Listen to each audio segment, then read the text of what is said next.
right under where you were putting them. There you go. Oh, do you have a book I could borrow for a second? How to make sure I have the right notes. Invocation. I am not going to mess around anymore.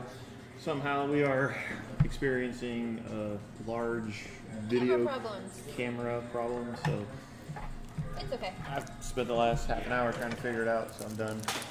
No worries. Give up. We're gonna have fun regardless. Yeah, exactly. I didn't even bring the map today, so Podcasting, whatever. It's cute. It's been a while since we got together and we were able to play the Firey one way or the other, so at least we're all together again. We'll have fun.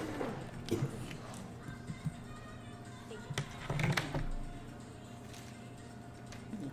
I think we had long rested, so I don't really need to. Well, if you hadn't long rested, go ahead and gain the benefits of a long rest. If you don't have it for whatever reason.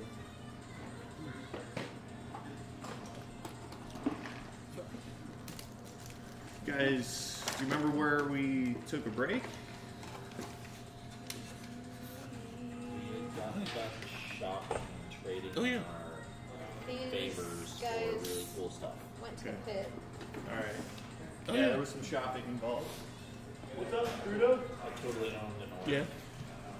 I challenged the guy to a real Yeah. fight. Yeah, but he wouldn't break the rules. No magic.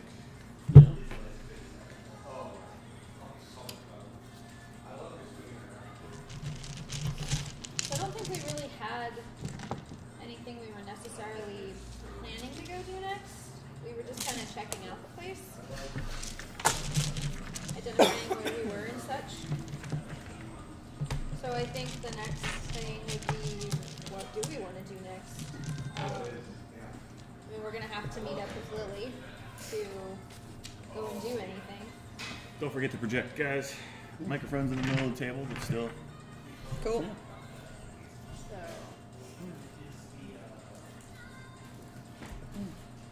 So you want to go talk to Lily? Yep, we gotta go see Yeah. where Lily wants to go.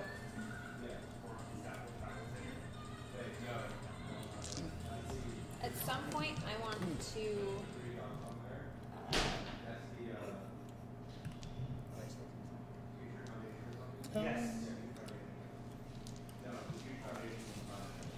Well, I assumed that you guys would have taken a long rest back on the ship. Oh, yeah. Yeah. Okay. We got back to our room so that. Okay. Oh, yeah. On the way there, we took a long rest.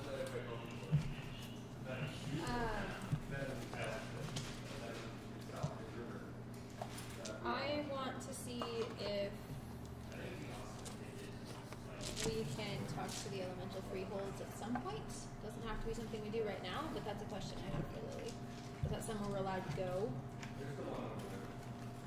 Being part of the resistance now? I don't know how Lily would explain to you that while you work for the revolution by providing them with the substances that they need, the components they need to make the black powder, you're not actually revolutionaries. Okay. Yeah. That's a good way to think about it. Yeah, you guys basically are mercenaries that, because you guys sign on exclusively with Lily as her protectors, you have kind of taken on the role of a mercenary type of status. There is only one particular, she'd explain to you that basically the enemy of the Black Powder Revolution is the Atlantean Empire, and so therefore, like, you are caught dealing with them, you're going to be considered a traitor to the revolution and probably similarly executed as criminals they and sound stuff. like jerks anyway, so I don't know. Yeah, and then she let you know that these the factions of the land. The one that they deal with the least amount is known as the Necropolis sect. They are a group of individual mages that went into the study basically of undeath, dead summoning zombies, and so on and so forth. While not entirely all of them are evil, it's a moral question of ethics, essentially, on whether or not they are good or bad. There is a very large selection of them that are bad, so. Got it.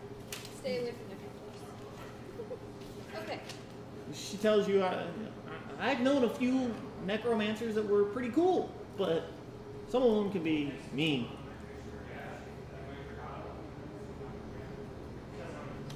Sure, just hates people. See you guys.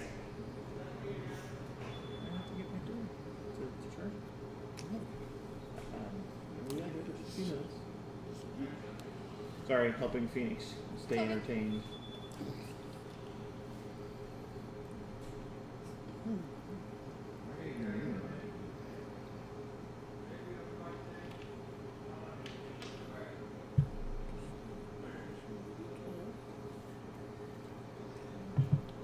Oh look, it's installing.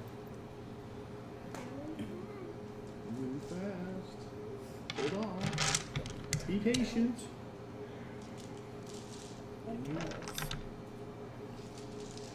Can you hand me my cup from your table?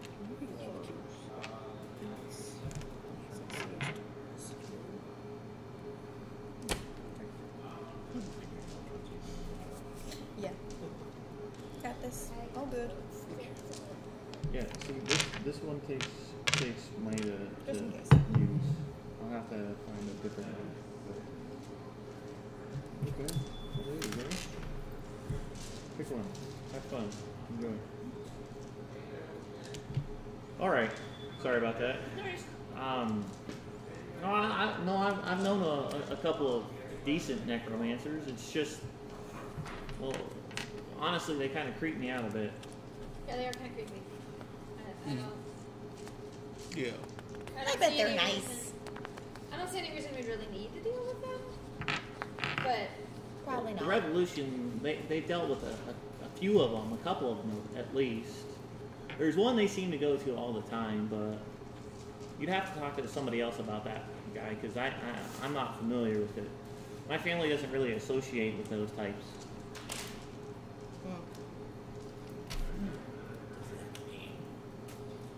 Oh, I wouldn't know it. Like I say, you'd have to talk to somebody in the guild. no, it's fine. I don't think we need that. The freeholds, though. I'm curious. Well, the best person to talk to about the freeholds would be probably the High Elf Gray. They all decided to assume the same names for some reason. It kind of can get confusing, but there's Guildmaster Gray and then High Grandmaster Elf Gray.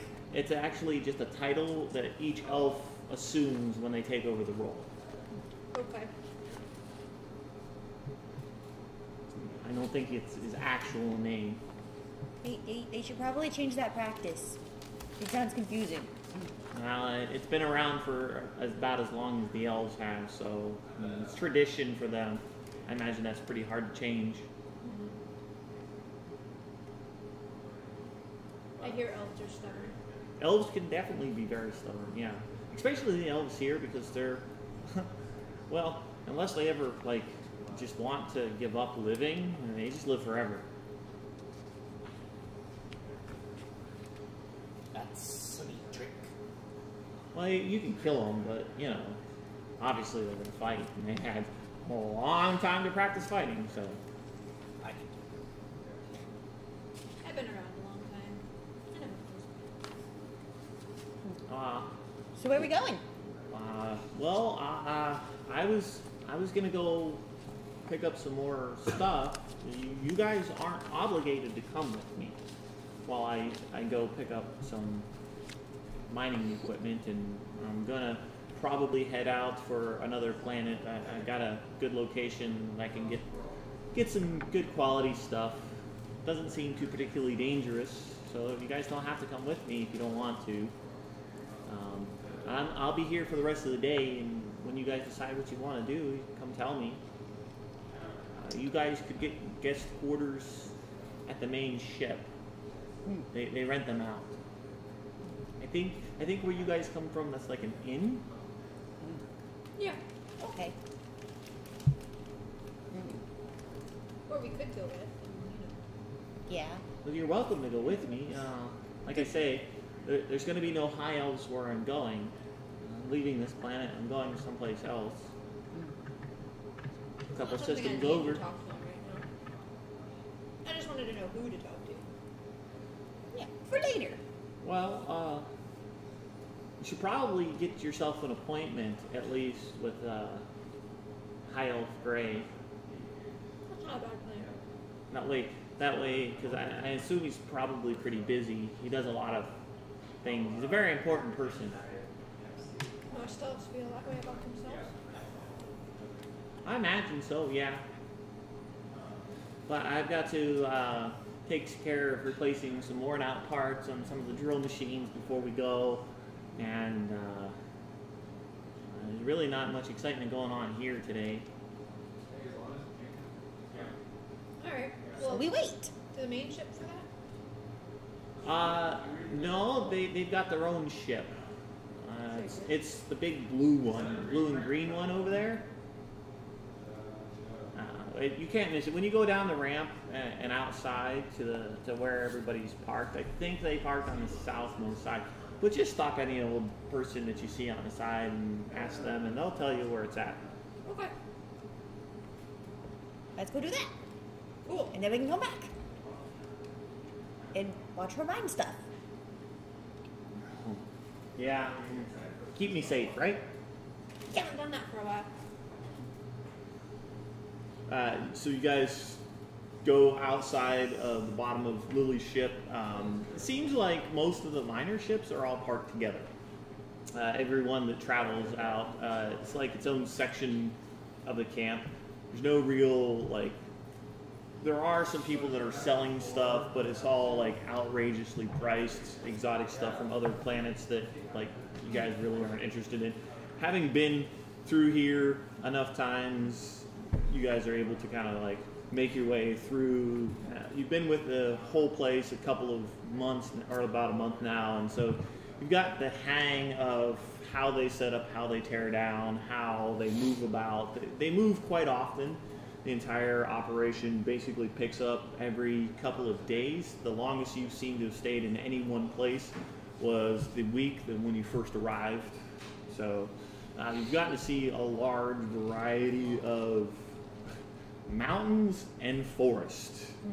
All of the trees are similar to our redwood trees, but think more gigantic pine trees. So pine trees the size of a redwood tree. Essentially, with the same type of thick branches and stuff like that. The needles aren't as skinny and long either. They're a little bit broader and fat. So it's just like super big pine trees. No, don't cut down trees. Bad. Trees are good. They're ancient. Most of the mountains that you guys have seen are covered with snow. Very, very tall, jagged mountains, Himalayans type of style mountains with just these massive forests spread between them. And you haven't really encountered any other civilization. You've mostly been traveling with this group of revolutionaries. They're not going to be near a civilization. They're the revolutionaries. Yeah, they have. They seem to be going around. You kind of get the feeling that they're picking up various units that they have either stationed or they have kind of deployed in different areas. They seem to be gathering together some of their forces for one reason or another. Rumors abound that they're planning to do an offensive against the actual Atlantean Empire. There are lots of activity with most of the techno mages seem to be focused, locked in for large periods of times, all working on a project. No one will say what that project is. No one will tell you what that project is. And every time one of you guys is all like, "Is it a steam behemoth?" They're like, "Where'd you learn that name?" And then they'll leave. Our clearance is that level. Well, it is. So yeah, the blue and green ship. Yeah, you guys can spot it. It's not a fairly large ship, but it's definitely of elven constructions. It's got long, Shiny, flowing, shiny pointy, points fancy, all over it, silk swirling flags. Yeah. leaves in the sides of the ship, so on and so forth. I think it's that one. The ship itself is actually kept aloft, everyone knows, by a giant balloon, but the elves' balloon is actually invisible. So, like, coming down from the balloon itself, it looks like it's just a bunch of vines actually floating in midair that are wrapped around it. Yeah, definitely this one. It all glows, and there's twinkling lights all over the darn thing. It's, As annoyed as I am by it, I'm also drawn to it for some reason. Yeah. Yeah. Well, it is very pretty. It is pretty. There are, In a snow sort of way. you know, they have a ramp that actually leads up to the side of their ship, but their ramp is sort of a spiral that actually takes you up to the top. Of course. There's a couple of elves down near the bottom. Elves are coming down, elves are going up. Near the bottom of the actual ramp are two armored-looking, full head-to-toe plate mail, very, pointy elven armor, Lord of the Rings-esque type of, elves in armor, just standing there with these long, jagged weapons. And the elves in this world are about 7 to 8 feet tall. So they're really tall, really lanky-looking, elven, angular features on them. Yeah, Tang has to look up quite a bit to. I have to look up quite a bit. Holy crap. I'm 5'5". So, where do I go to meet with High Elf Gray? The elf on the right side of I'm going to make sure that my hair's tucked back. the elf on the right side of the platform. The helmet just kind of like turns and looks in your direction, and a very like melodical voice says, "Proceed to the top of the ramp. Speak to the Chancellor." Okay. Thanks. As you guys are sort of spiraling up the different levels of the actual walkway, it's about 3 full revolutions, and you would guess it's about 10 feet between each full revolution up the side of the ship. Yeah, there's a nice like white railing that kind of goes along the outside. It looks like ivory, but it's probably not. Very delicate looking, but seems fairly strong. Most of the elves don't typically look in your direction as they're coming by. They've got this like straightforward sort of like 1,000-yard stare. Well, they'd have to look stiffness. down anyway, and elves don't look down. Yeah. No, that's all they do. Yeah. As you Not guys physically, though. As you guys come to the top of the ramp, very, very wide open area on the top of the ship, you actually see there are a few sections of greenery planted amongst all this wooden decking. Think of a pier for a ship or anything like that, but it's got various plants. There's a large one off to your left-hand side that has several trees and bushes growing out of it, all immaculately groomed, and there's another one that's identical to it to the right-hand side, all immaculately groomed. And in the middle of them is actually a large gazebo of sorts. It's all got leaf motifs growing all over it. There seem to be several elves in fancy dress behind it. Elves walk up, seem to say a few things, and then like something exchanged, and then they walk away for whatever reason. But it seems to be at least a central location in this vast openness. You can just see elves hanging out near the sides, elves walking around in groups. You see a few children elves, but they're even like your height. You So the gazebo looks like a check-in point? Sure. I mean, you'd guess it's at least some sort of a Yeah. front desk. Yeah, it's but front desk and style. sword, sure. Why not? An information kiosk. Yes. Information kiosk right in the middle of the old ship. Sure. And it would have to be a gazebo because elves wouldn't have a front desk. So I'm headed that way. Okay. As you get there, there's 3 elves working the desk. One of them looks female because she has long, flowing hair, but you don't see any like actual indications of female other than long blonde hair. And there seems to be 2 slightly taller by like an inch or 2 others there, and they seem to have dark, short hair. The one with the long hair, though, looks in your general direction. I think I know enough about my half of my heritage anyway that make no assumptions. Okay. Okay. Long hair's not just a girl thing. So I'm gonna stand on my tiptoes. Okay. Well, the counter is only no, but about. I want to give myself a little elevation. All right. And ask for the Chancellor. Without like the elf's physical body moving, the eyeballs like lock onto you. Seems to be this like deep intake of breath. Certainly, the Chancellor you are speaking to. Perfect. I'd like to schedule an audience with High Elf Grey. Who are you? With all the importance, self-importance I can muster, Okay. Helen Dissonantia. How have you not heard of me? Do a performance. It's gonna be bad. 13. I don't think many dice like me yet. Why would I have heard of you? Clearly, you're only half. I think that's enough. I'm more than other people. Very true.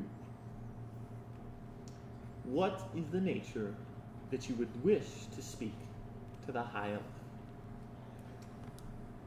I totally forgot. I want to learn about No, the the freeholds. freehold. I would seek the wisest among you who would know about the elemental freeholds. I'm trying to learn a legend. My dear, the High Elf has much more important tasks than teaching a young one the history of our people. If you wish to know the elven heritage, you may enroll in school, as young ones do. I'm like sitting on his shoulder. My jaw just.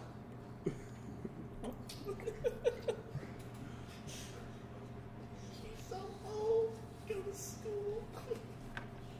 I'm gonna glare at you. My dear sir, elves here spend their first 1,000 years in school.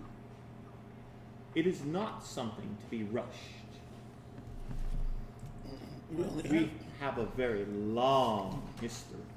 We only have 100 years to live. So we have to rush things.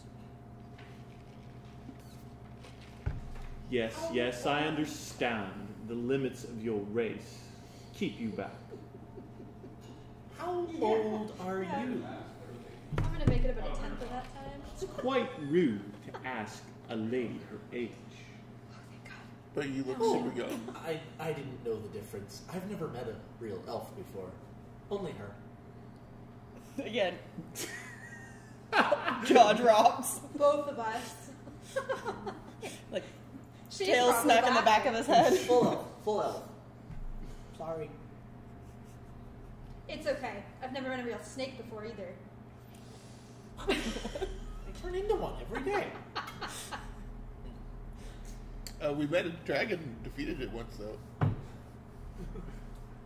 impressive, I suppose, if you're into that sort of thing. Yes, yes, it is. Yeah, I'm gonna get a tattoo of the dragon. As exciting as Elven School sounds, I don't think I have that much time. Well then, my dear, What about a library? how could you expect the High Elf to make time for your request if you won't make time to learn about your race and where you come from? I'm willing to make the time. I just don't have that much time. No, I don't suspect that you would live for 1,000 years. I am not obviously saying that you could educate yourself the same as our society. But you could certainly take the courses on Elven history to learn about it. That would take no more than a year. Masters in a year? What about 1,000? I'm not saying that. That just seems really like. Roll an insight. Oh yeah, these days don't. I wonder if there's a book of. 7. Hmm, Do my other dice like me? what's the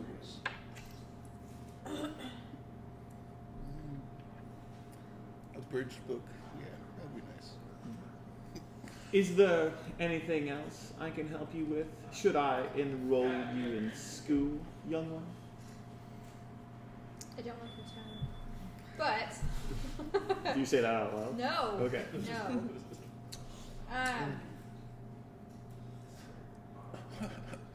I just say, too bad there wasn't like a leaflet or something of your race. That'd be funny.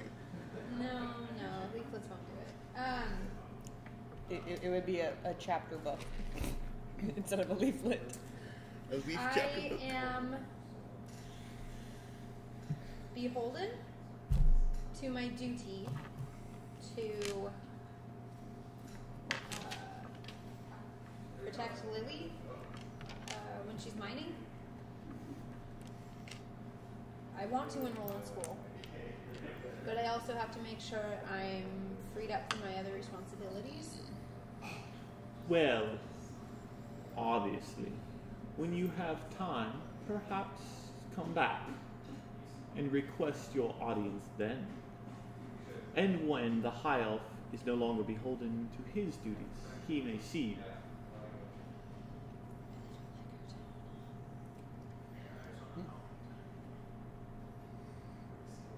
Excuse me, miss.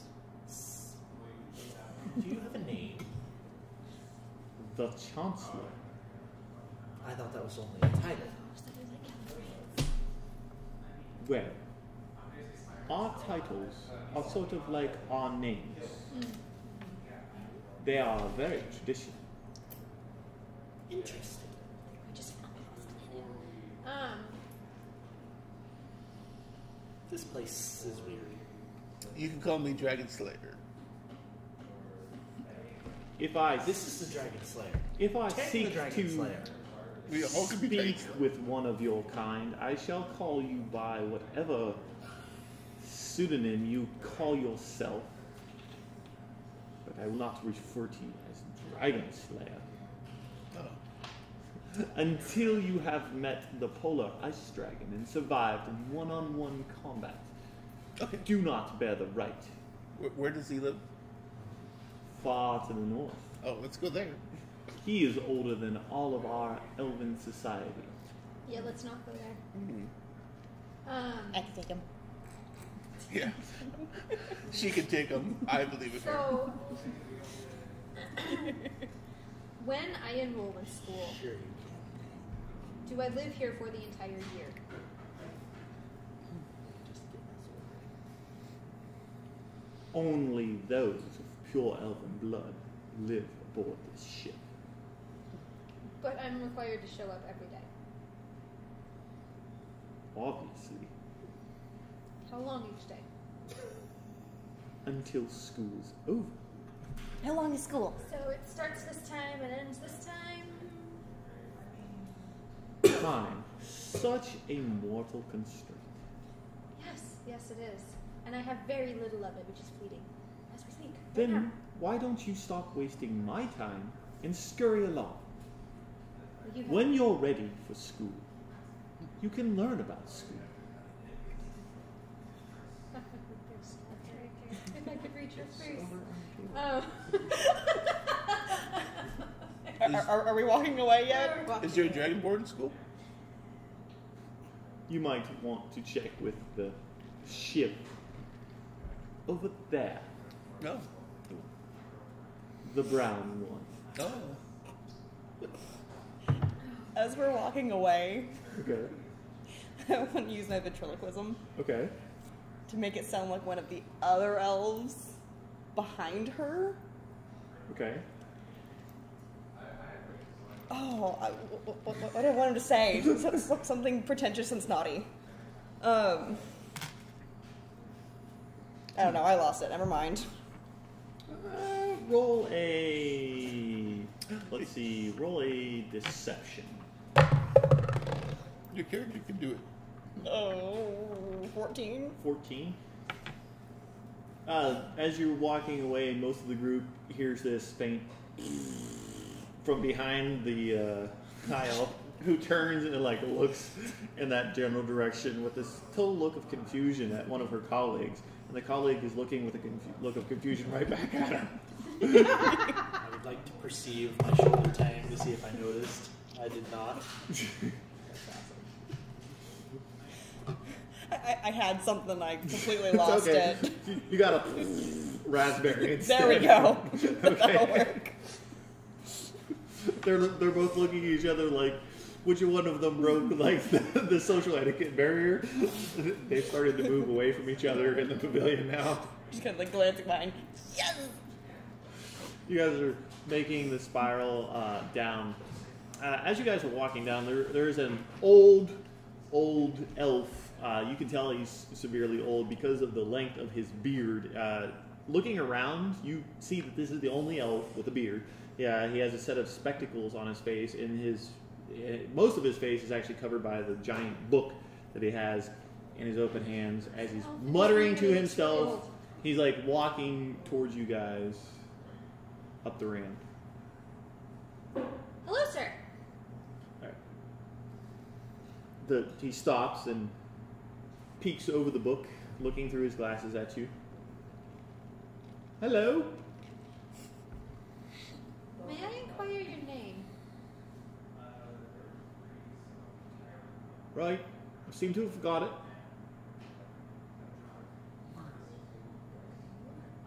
Well, I'm Helen. What are you reading? Well, this is a very interesting passage. Very, very interesting. So interesting, in fact. Where was I? I'll I look seem to have over forgotten. the top of the book because I'm up on his shoulder. I want to see if I can look over the top. The book is actually like 3.5 feet tall itself, and he seems to be about 6 feet tall. So it's a very large book, and you can see that he's got like scrawny elven arms that seem to be holding this thing without any real effort at all. I don't recall. You've distracted me. Why have you distracted me? I'm sorry, I just like to read. I was curious. You like to read? Yeah. I'm gonna pull What up is your name? I seem to have forgotten. Helen. Helen DeSanantia. Greetings, Helen. He closes the book, which as he closes the book, you guys see like this billowing of dust kind of like come out of the book itself. Ooh, old book. He stands to the side and he looks around very confused. Excuse me, miss. Do you remember where I was going? You look like you were going up. Yes, obviously up. Are you Gray? Perhaps. Wait. There it is. Yes, indeed. Hey, Helen, I found him. Terribly sorry, I was distracted. I was actually just The who? The Chancellor. Sure. Yes. She said I couldn't meet with you. That you were too busy. She was very rude to my good friend Helen. Terribly sorry. Most of my kin can be rather rude. I think it's because I'm a half-elf. I think it's because I'm black. I think it's... You're black? It's a pleasure to meet you, Black. I'm Gray. I'm Tang. This is Tang. No one hurts Pleasure. my Tang. What are you? I'm a Jarvie.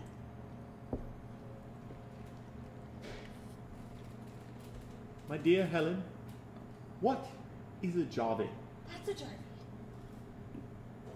Yes, of course. I'm just gonna like smile like an idiot and wave.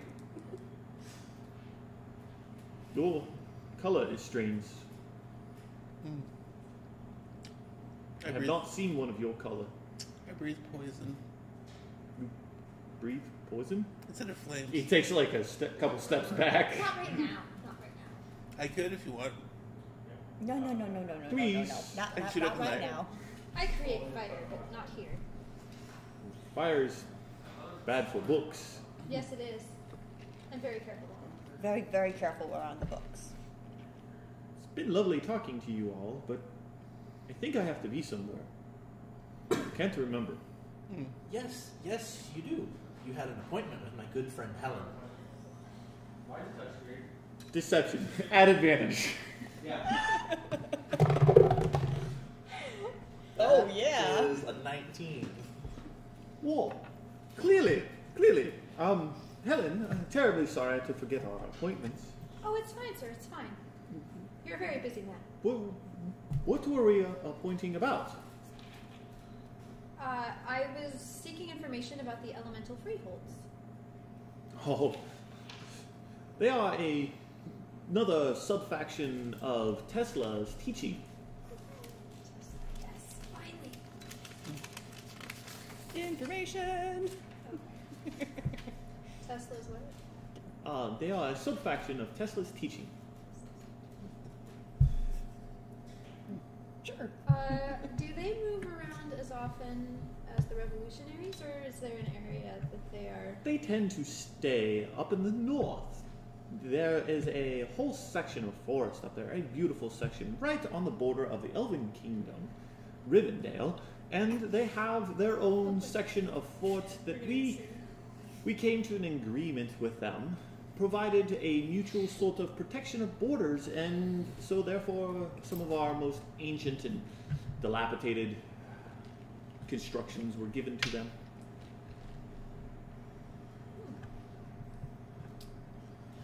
Do you know of any beings of fire? Several. On which plane of existence? I don't know. Her brain.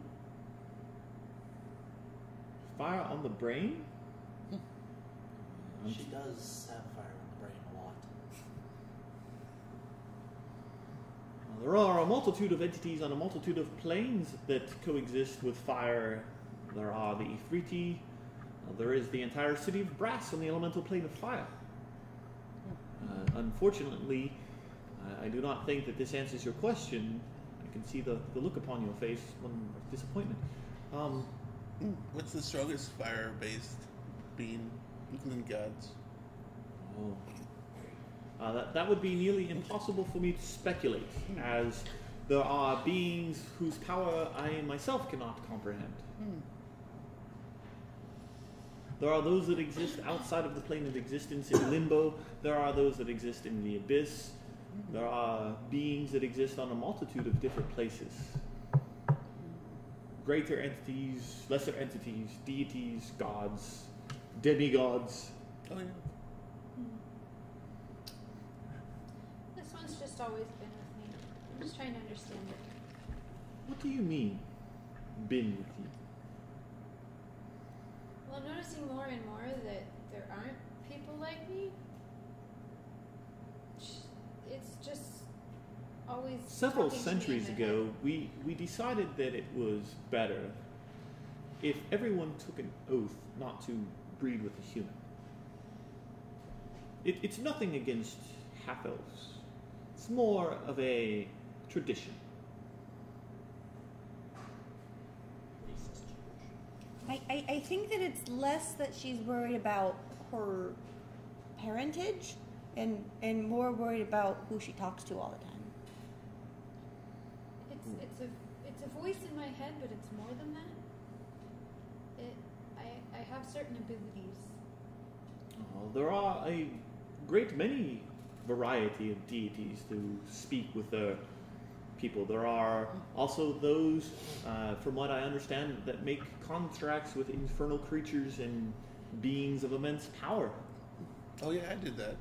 Well, I mean, I did make a deal with it. It's kind of driving me insane. What being? It's power. I'm gonna take like 5 steps back. Okay. And Fury. Okay. There is a look of complete shock on his face. Do an insight. Ooh, it went well for once. 19. The look on his face, you would recognize. He's seen that before. So before it fades, do you recognize this? Creepy voice.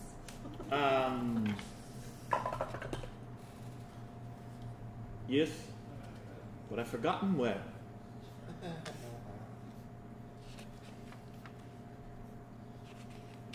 Okay. I've seen Fury before. Do you think there's a chance you could remember? My dear girl, I have learned in my very long life that there is almost a chance for anything to be possible. I shall set myself on the task of trying to remember promptly. I would really appreciate it.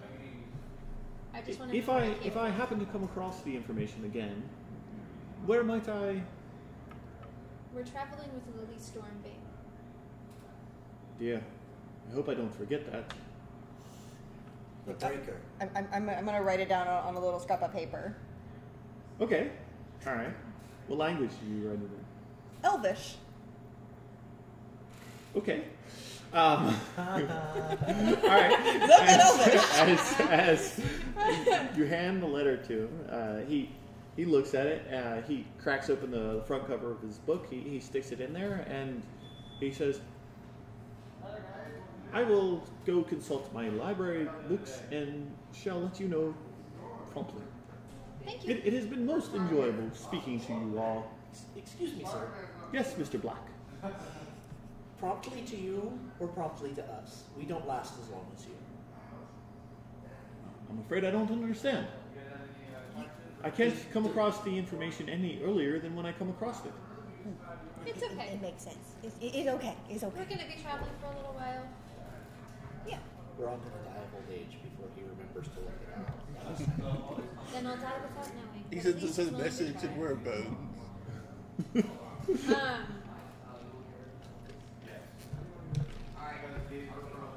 Could you arrange with the Chancellor for me to check in with you?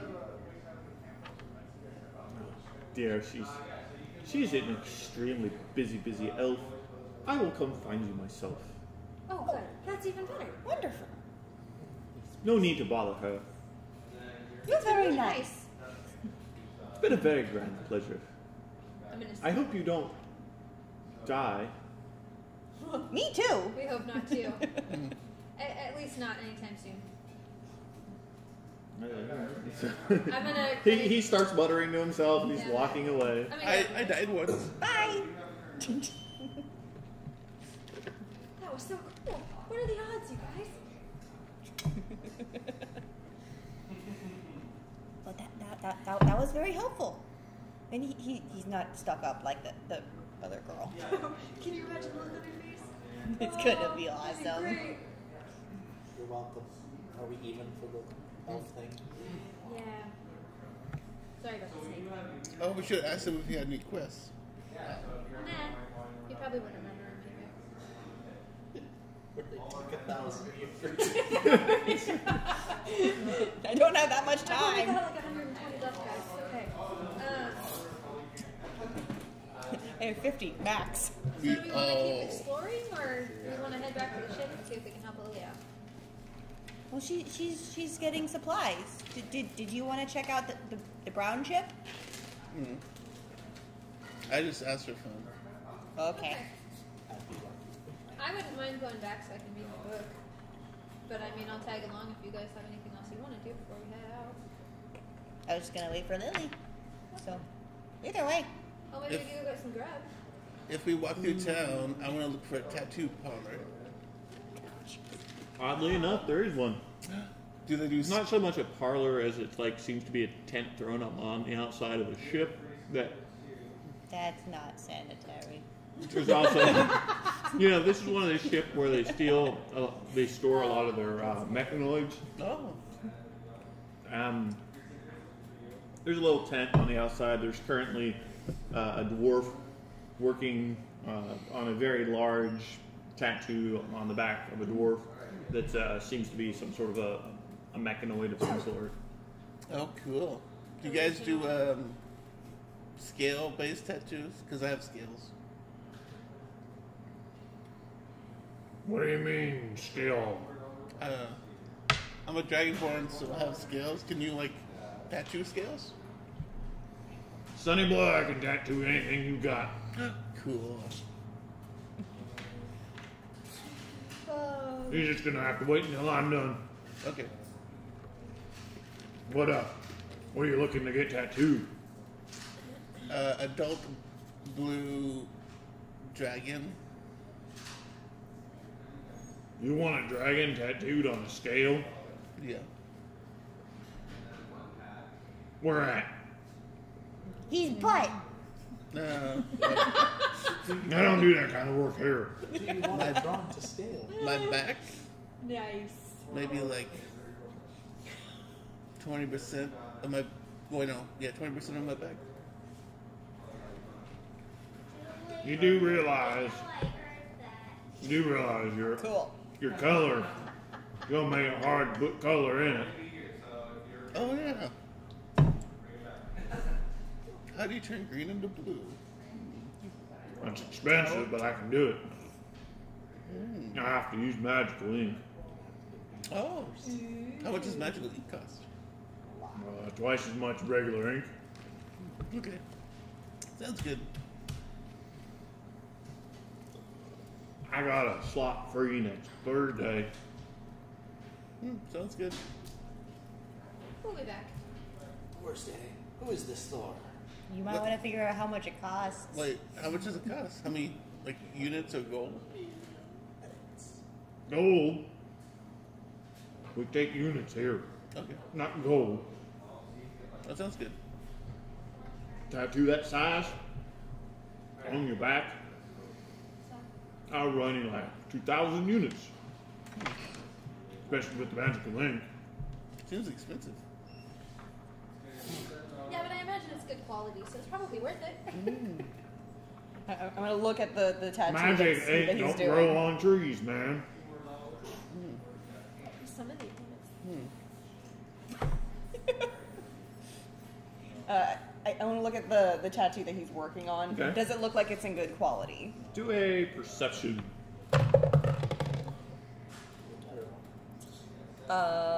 Perception. That's 10. You've never really seen that many tattoos, so it's kind of hard to tell. Seen a lot of pictures in books though. You're not entirely sure whether it's the quality of the tattoo artist or the composition of the dwarven skin.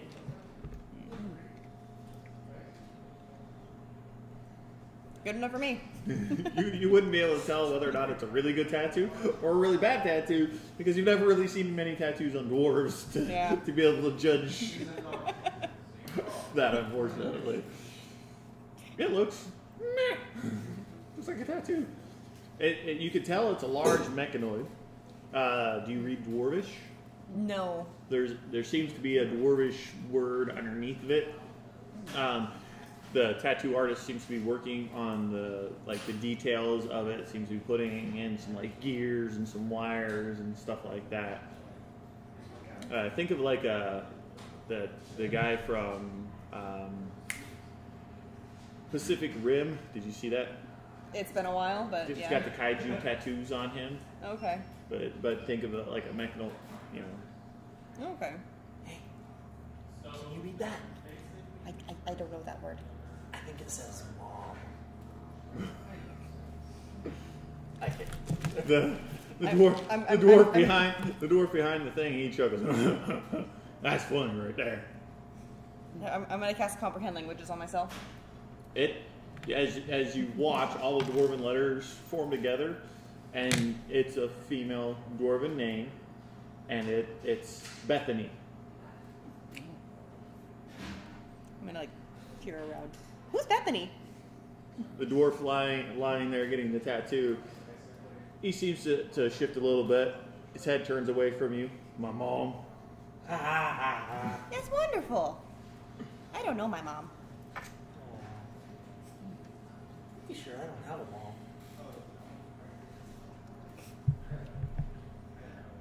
You was born, weren't you? Hatch. Well, even if you come from an egg, probably got a mom. The egg had to come from somewhere. Maybe. I'm gonna try to mimic the drawl.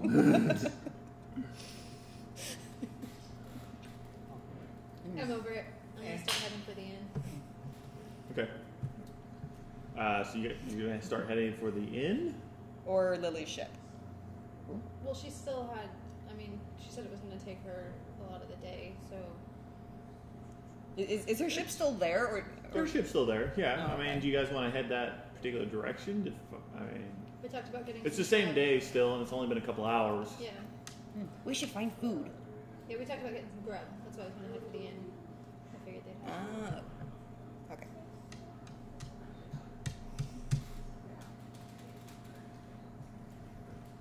All right. So Yes, you food. guys gonna go find food? Yes. You can easily find a wide plethora of food. I'm not going to try to create food for this particular set for this session. Giant. I'm not doing that creative today. Feeling that creative today. We should find a giant barbecue place with something big on a stick. There is definitely that. I There's have the definitely Outlander feature. I'm just going to wander out in the woods and find my own food. there is always a perimeter of guards set up around the encampment. I'll find some of them some food too. no. Where are you going? Trust the food here. Everything here's weird, especially the try ones. They poke me. This looks normal. With meat. Meat? Meat on the stick. Meat on a stick. It's actually pretty good. The So gruff that's my meal dwarf for behind the cook and behind the cooking thing. I'll catch you on myself. What is it? Kind of looks like you even a little bit. They don't talk none. And honestly, they some bitches. Sounds like you.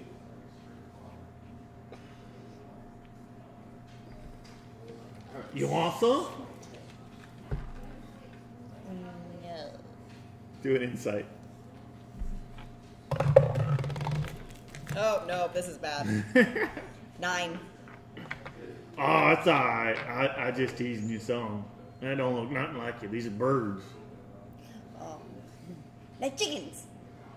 But Yeah, sure. bigger. This If is you big. if you want to say that there's chickens about the size of this ship here, Oh.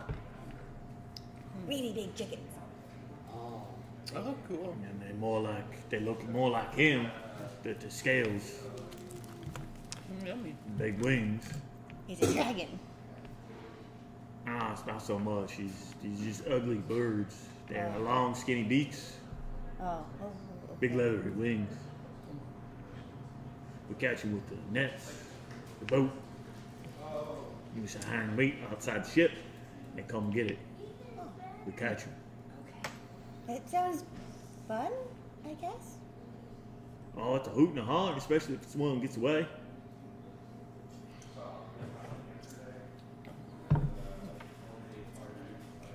We found meat. It's a Honesty. ugly bird thing, as big as a ship, that they catch using nets. Sounds like a Quetzalcoatlus. Huh. They seem to like it. Yeah. I like Really steaks. big on bird meat? I don't know why. You want to try some? No, I think we'll pass. Thanks. Well, Let's slow find bite something won't else. kill you. I promise. I ain't killed nobody for 3 years now. I'm Not ever down. since we got the oven fixed. We killed like a 2-headed dragon. Yeah? Did you eat it? No, it was a mommy. So Oh. probably doesn't taste good. Well, I ain't got nothing to do with it.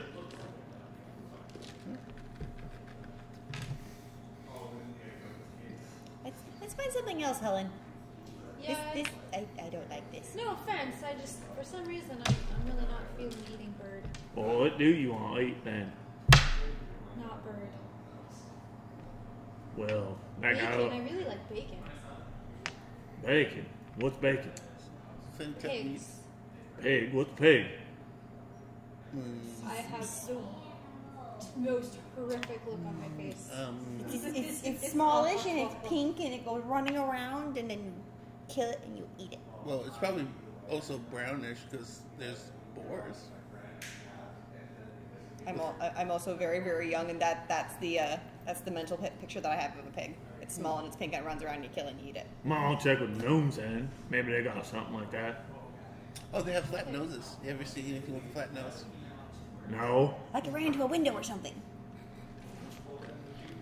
Like a normal nose, but it ran into a window or a wall.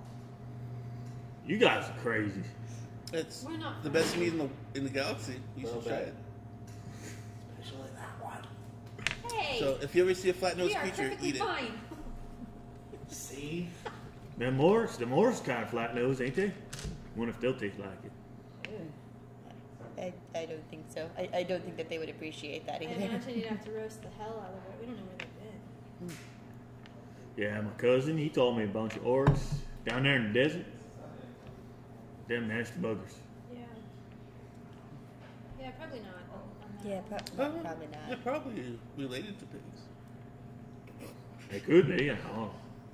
I fought an orc yesterday. I didn't want to eat it, though. They're pretty gross and they You smell weird. you fought champion? Yeah. Oh man, here have another serving. It's all me. I ain't never met nobody that fought that and survived. I challenged him to He was pretty tough. Yeah, He took his tooth. but you don't look like you're hurt none. I'm dry heaving a little bit. Nah. Watching him eat that, so I'm gonna walk away. Wow, you must be tough. What's your name? My name? I'm Celeste, the Great and Powerful. Oh, I bet you is. You gotta be one tough son gonna take a champion on and survive. That was you? Yep. Wow. I challenged him to the holds bar match. No holds bar. And you still standing? Well, he didn't accept it. Why not? He follows the rules too much. You want to use magic? Yeah, Don't use magic, no fight. it's more challenging that way. No. That's cheating. I had to be great and powerful. Have to protect my ten. No one hurts my ten. Alright. The champion try to hurt your tang? No, he knew better. Okay. I believe that. I've walked away at this point because Okay. I'm getting sick watching him eat that. Okay. You guys can find there's several other food vendors there. I mean, plethora of fruits and vegetables. Yep, I'm definitely looking for some of those. I'm just not feeling it right now. You come across a booth that's got these weird oval-shaped pink objects out front in the cart. There's a price tag on them. It's 5 units. There's a little female gnome. We like to buy one? What is it? What's this? What's this? It's a fruit. You eat it. I'm sorry, we're not from here. I'm not familiar. Honey, look around. Nobody's from here. What kind of fruit is it? What's it called? What does it taste like? Buy one? You tell me. Does it taste different to each person? Oh, it tastes fine to me. What does it taste like? Is it sweet? Is it sour? Is it juicy? Is it dry? Hand her my We card. start like. She just hands the fruit to you, and then the card back. I'm gonna kind of turn away from everybody else and All try right. it because I don't know what It's got a weird texture to it. It's kind of like a marshmallow texture as you bite into it, but it's sweet and tangy at the same time. Hey, no one hurts my tag. So, It tastes furry. What? I'm gonna I'm gonna turn around. Yeah, you guys definitely need to try this. Uh-huh. Sure. I'll pass over the card. Them tumble fruits. Tumble fruits.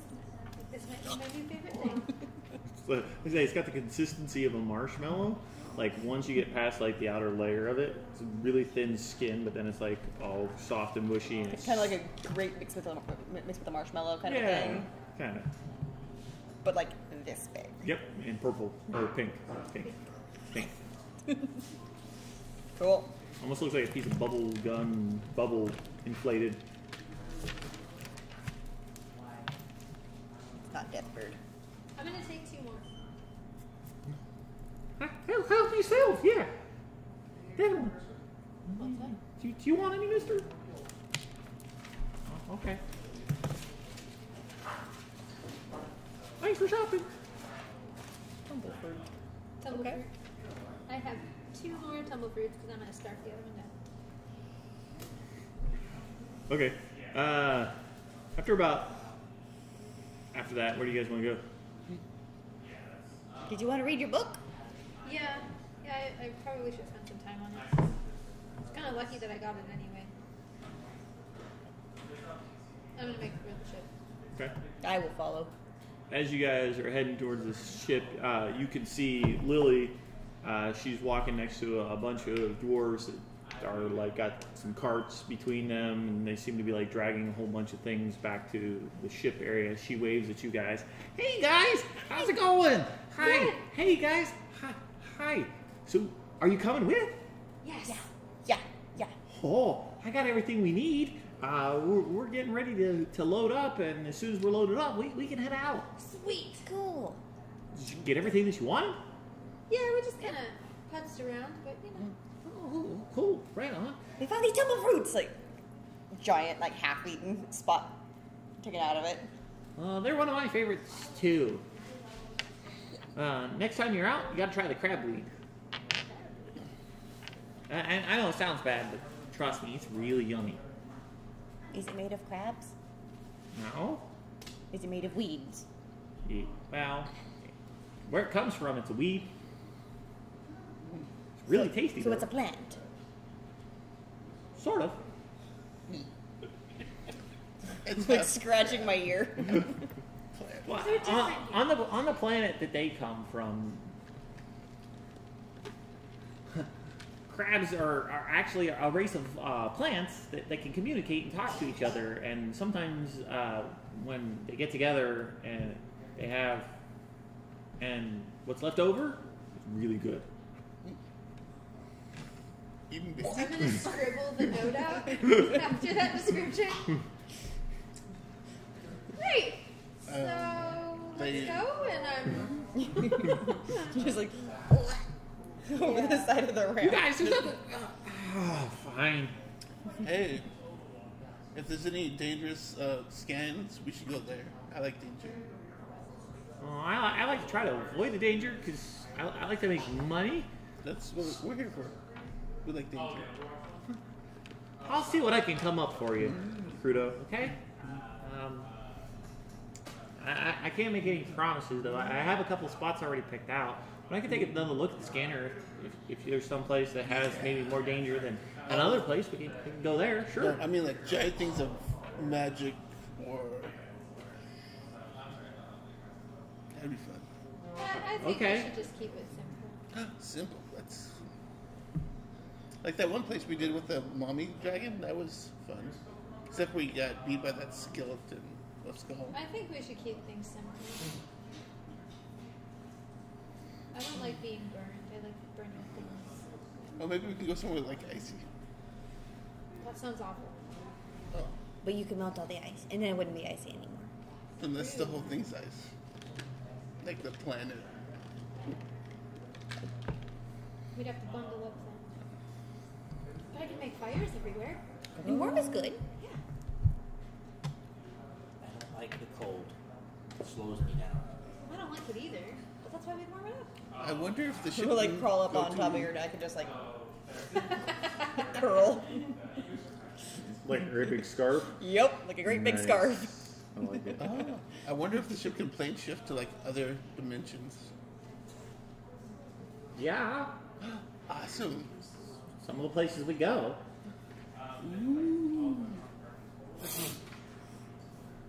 Well, not so much, dimensions, but obviously different places. Yeah, different planes. Yeah, oh yeah, all the time. We do that a lot. Maybe they can go to the plane of fire. Ooh, that would be hot. Well, I don't think we want to go there. That sounds so nice. We can go to that brass city. Be like, give The us all city your, of brass? On the elemental plane of fire? give You us all guys your- are a glutton for punishment, aren't you? Well, you might find good information there. Of course. Or we might die. Yeah, true. or Downsides.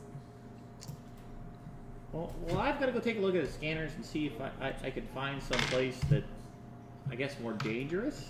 ooh, that'd be cool. Are you sure you're all okay with that? As long as it's not too dangerous. I mean, I don't want to die or anything. How about equal or 10% greater than the one mommy guy? Well, maybe equal. Are you trying to get my tang hurt? Oh, we won. Except for me, because I blew up. I mean, if we fight something a little tough, it would strengthen us. Then maybe you could take on what's his name again Oh, yeah. when you're a little bit stronger. Might not be an awful idea, but nothing too strong. Yeah. What time is it? 1. 1? Oh. Just after 1 o'clock. Cool. We killed a whole hour? What? That's awesome. Oh, okay. Well, I could take a look and see what I could find. I mean, if you guys want to do some fighting, I suppose I'll take a look and. Or There not is. fighting either way. What level are you guys Actually, anyway? money fighting, but I imagine 5. that the bigger veins 5 3/4. are protected a little better. 5 3/4. That accurate. Yeah. Don't forget, Salisi, when we take off to take the pill, because otherwise you might feel a little sick. Oh, there's a pill. Either that or My tremor son. I'm gonna pull out the tent and like pop the tent out. Go to a then different you'll need mission. it. Don't put that up in the ship when we're traveling, please. Why? Why? Because I'm not sure what the extra dimensional space that it carries would mess with the gear. Oh, The fact that we, phase through time and space. probably don't want to blow it up. Yeah. Put it away, put it away. Just take the pill, we'll be fine. I was trying to help. It'll help when we're out there. Yeah.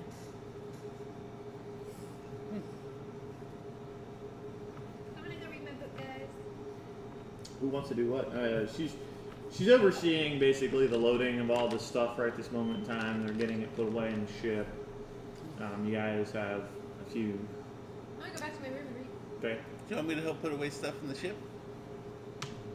Can, Okay. but I already hired these guys to do it for me. And you Oh. kind of already have a job, and they have a job, and I know your job's not always exciting. And you can definitely load stuff if you feel like it. Oh, yeah. Give them, they'll have more free time after. They'll be happy. True.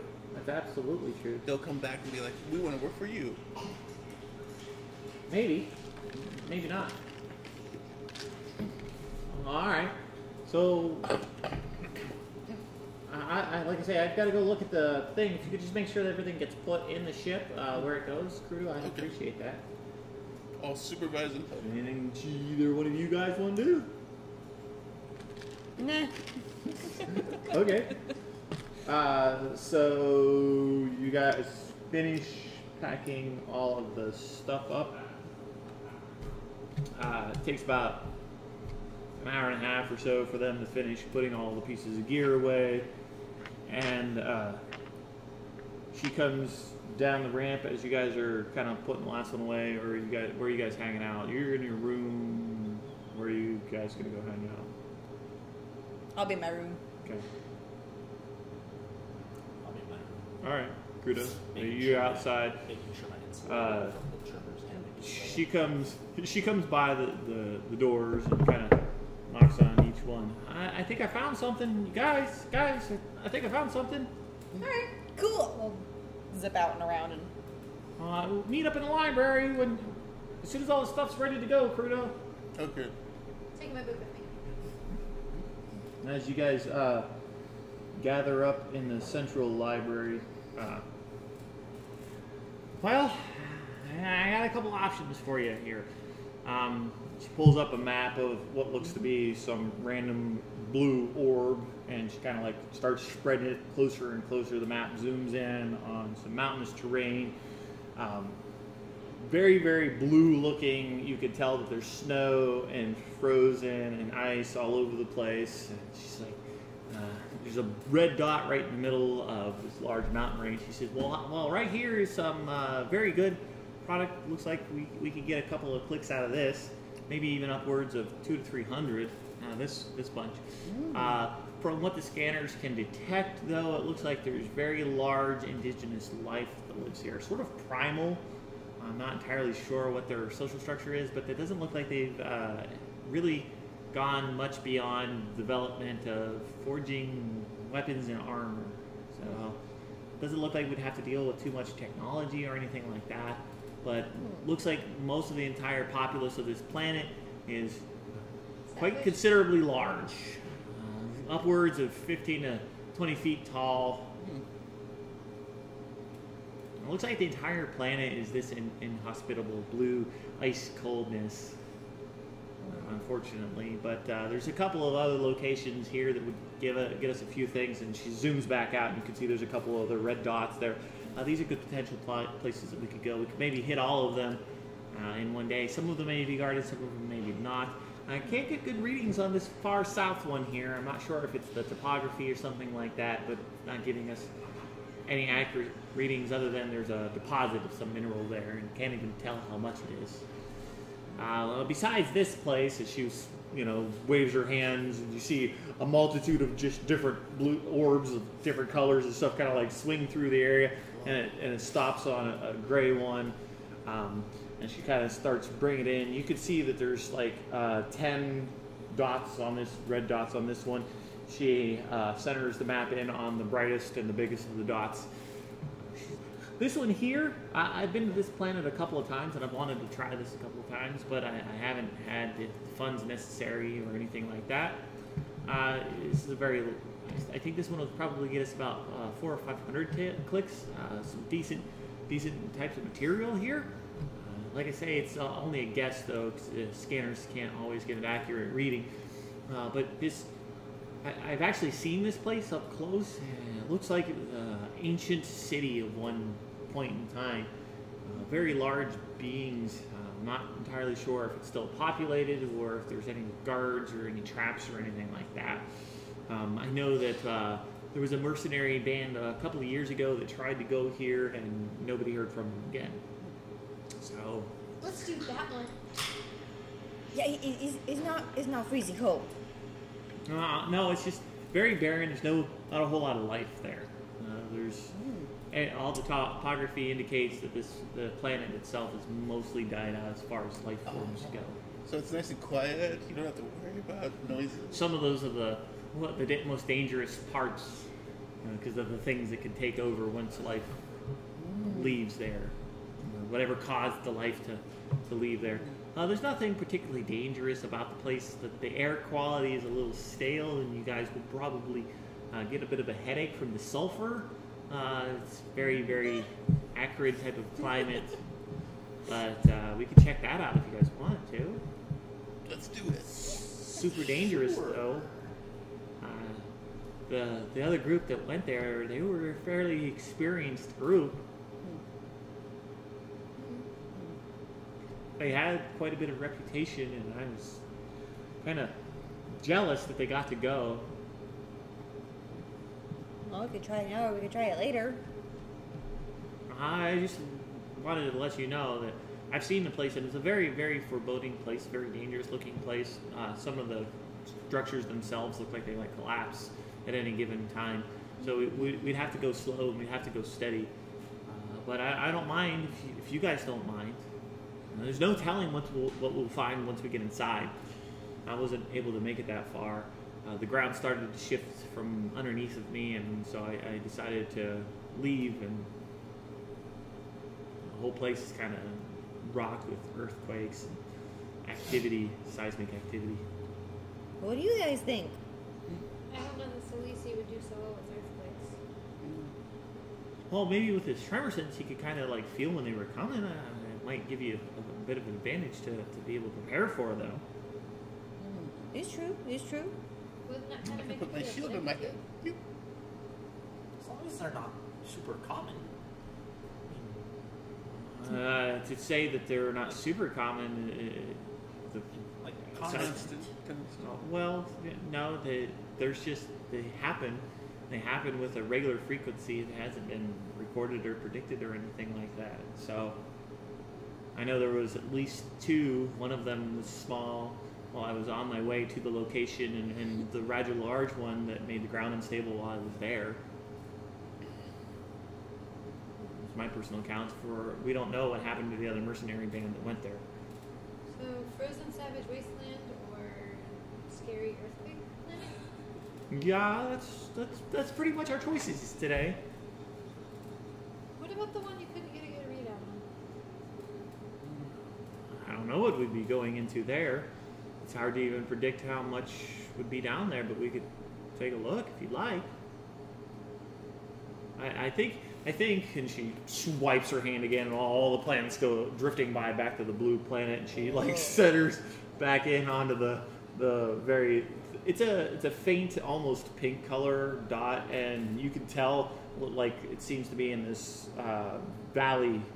Very large mountains seem to surround it all the way around. And, well, I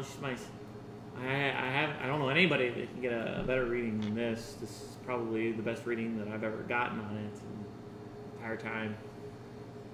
I haven't gone there because I haven't, had anybody to help, and I haven't really wanted to risk it, so it could be nothing, it could be something.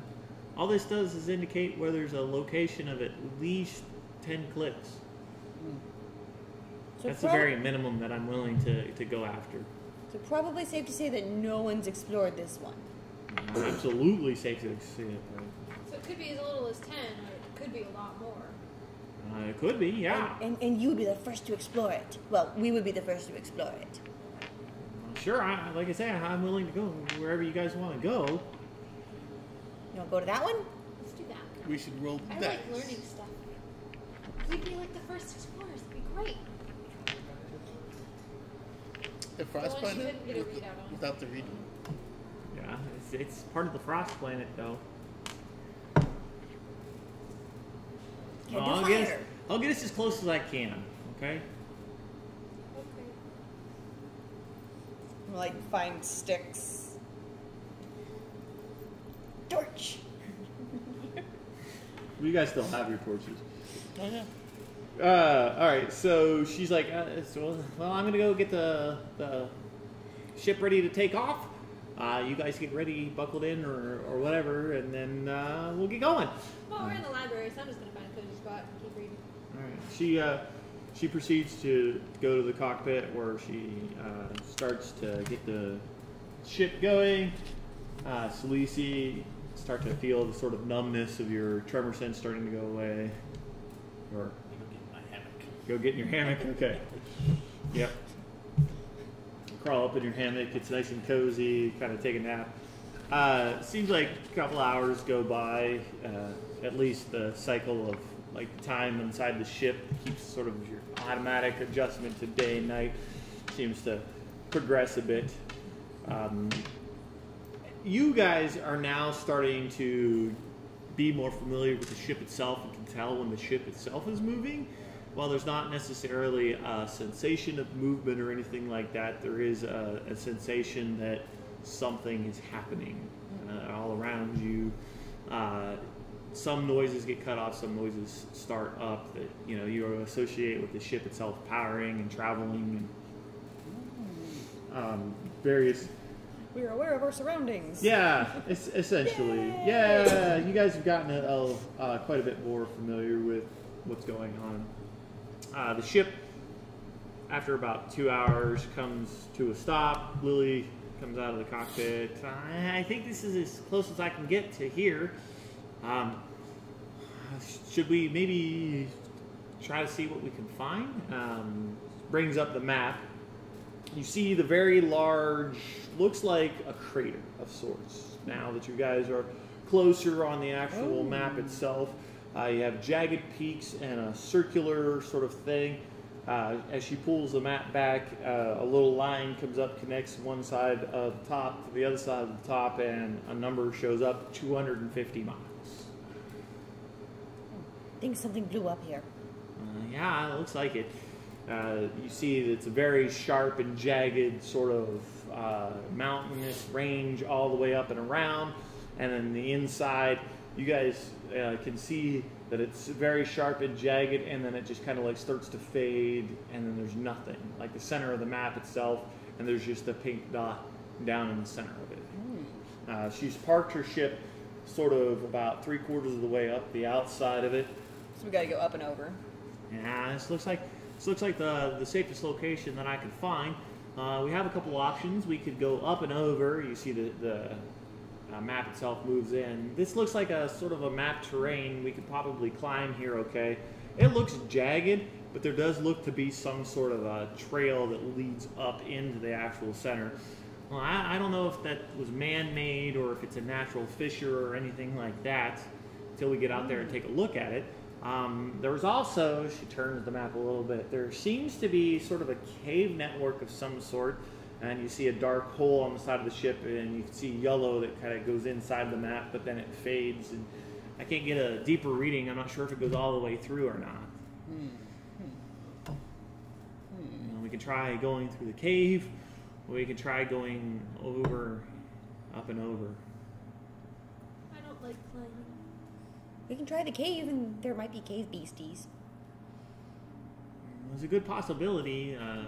Like I say, it's very frozen and cold out here, so anything that would live here would seek, shelter of some sort for sure. Unless they were frozen monsters, and then they'd be outside. Yeah, that's very true. They would be outside. How big does the cave opening look? Does it look, giant size? Does it look It's knee size? It's she zooms in as close as she can. Best guess I can tell you is that it's somewhere between 50 to 150 feet opening That's good, inside. we're not crawling. Unfortunately, most of the mountainous terrain around here really messes with my sensors, and so I can't get a good reading on it. That's right, as long as we're not crammed in and crawling. Yeah. Or it looks like a big worm ate it. That'd be funny. It could be. It could be just a total, complete, opening in the side of the building. No. Let's do it. Let's do it. All right. Do the opening! I'm gonna go get bundled up though. Okay. Absolutely. Cloaks and furs and stuff. A lot of them. Yeah, sure. While you guys are getting ready, she starts packing all of her stuff up on her equipment, lowers the ramp down. As soon as the ramp lowers down, there's this vicious wind. You can see the snow kind of going by really, really fast. So you know the scene in A Christmas Story where she bundles the kid up? Yeah. I'm verging on that. Okay. I don't like the cold All right. at all. Dang. Like I Yeah. can still move and This function, place but I've definitely got a couple layers on. Don't blow away. I'm gonna see how big of a snowball I can get. Like you can see my eyes, and I've got like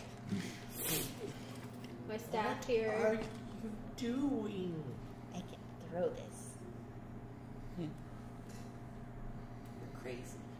Let's just find the curve.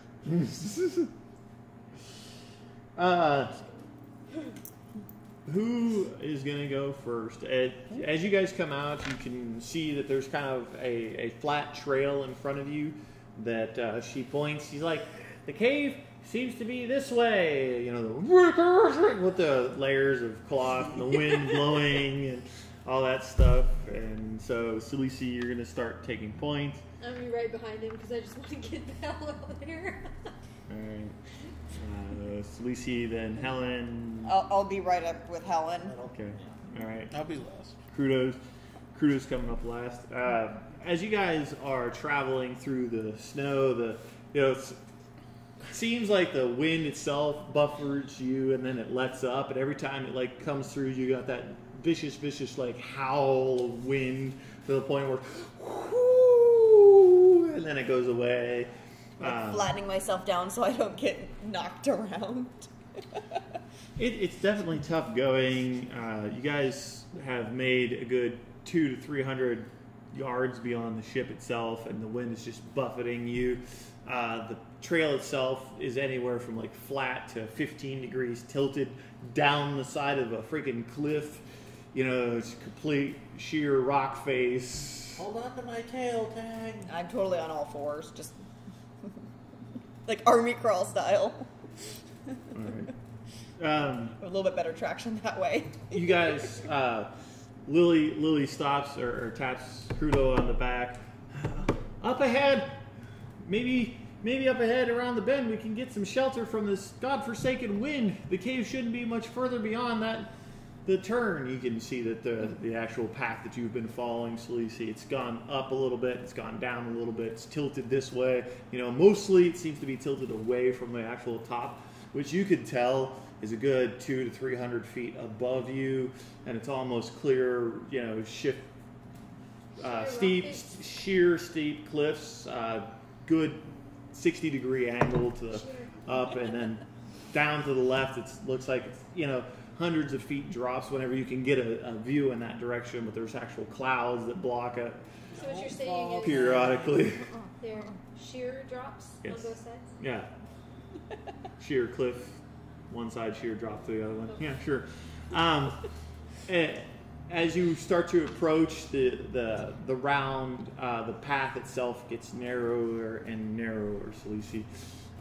You can also tell that the ground in front of you is getting slick, extremely slick.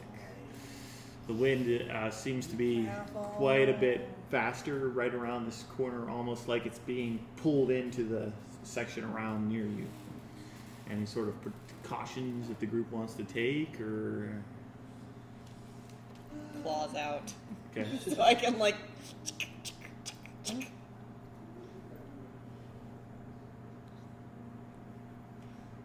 I cast Mage Hand, and like, it can like grab someone maybe if someone slips.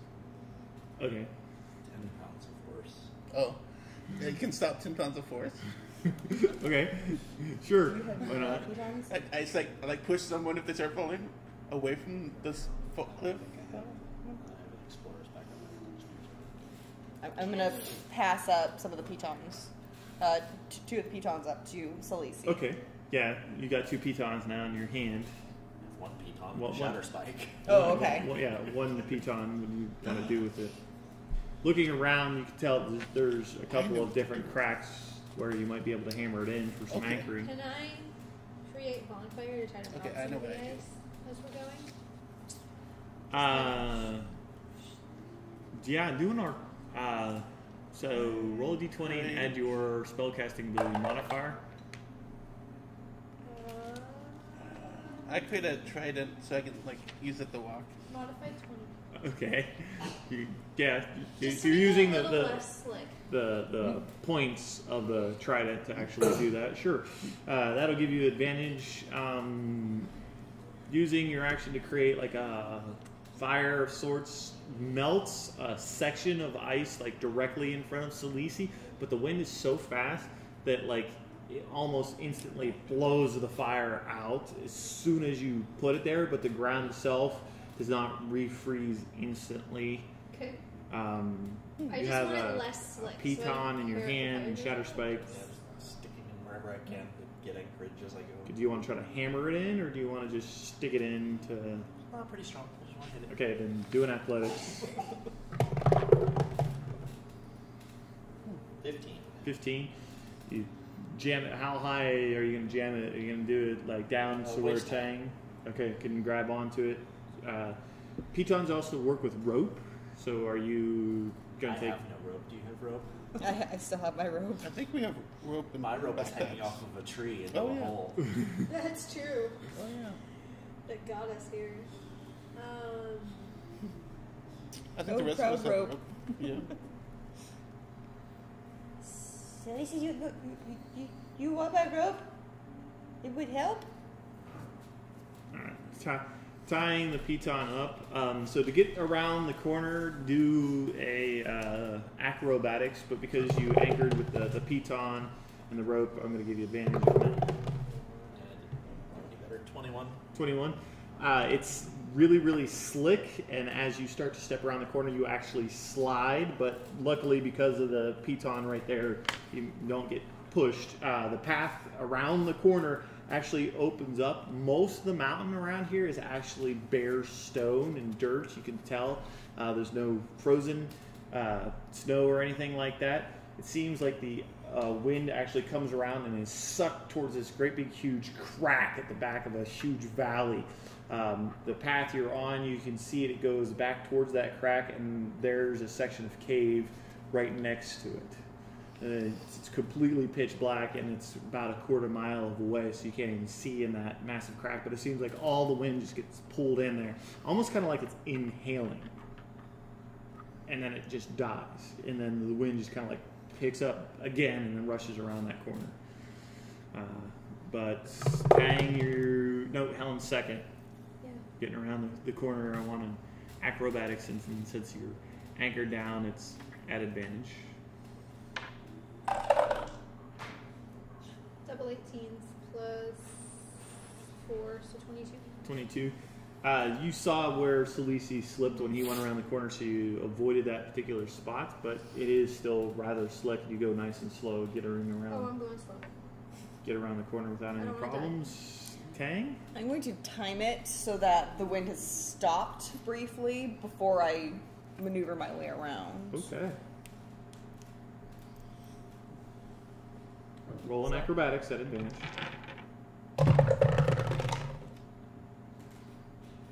19. 19.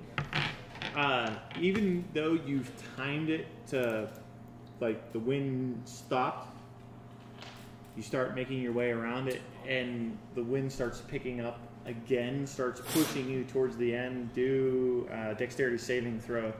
You have advantage on it due to the fact that Salisi anchored. 9. 9. Tang reaches for the rope, the wind catches her, and she starts falling. Crudo, do you have anything that you want to do? Can I try to, before she starts falling all the way, can I pat her with the mage hand? Push her back. Roll a d20 and add your spellcasting ability modifier to it. 29 13. pounds. 13. Alright, do another acrobatics at advantage.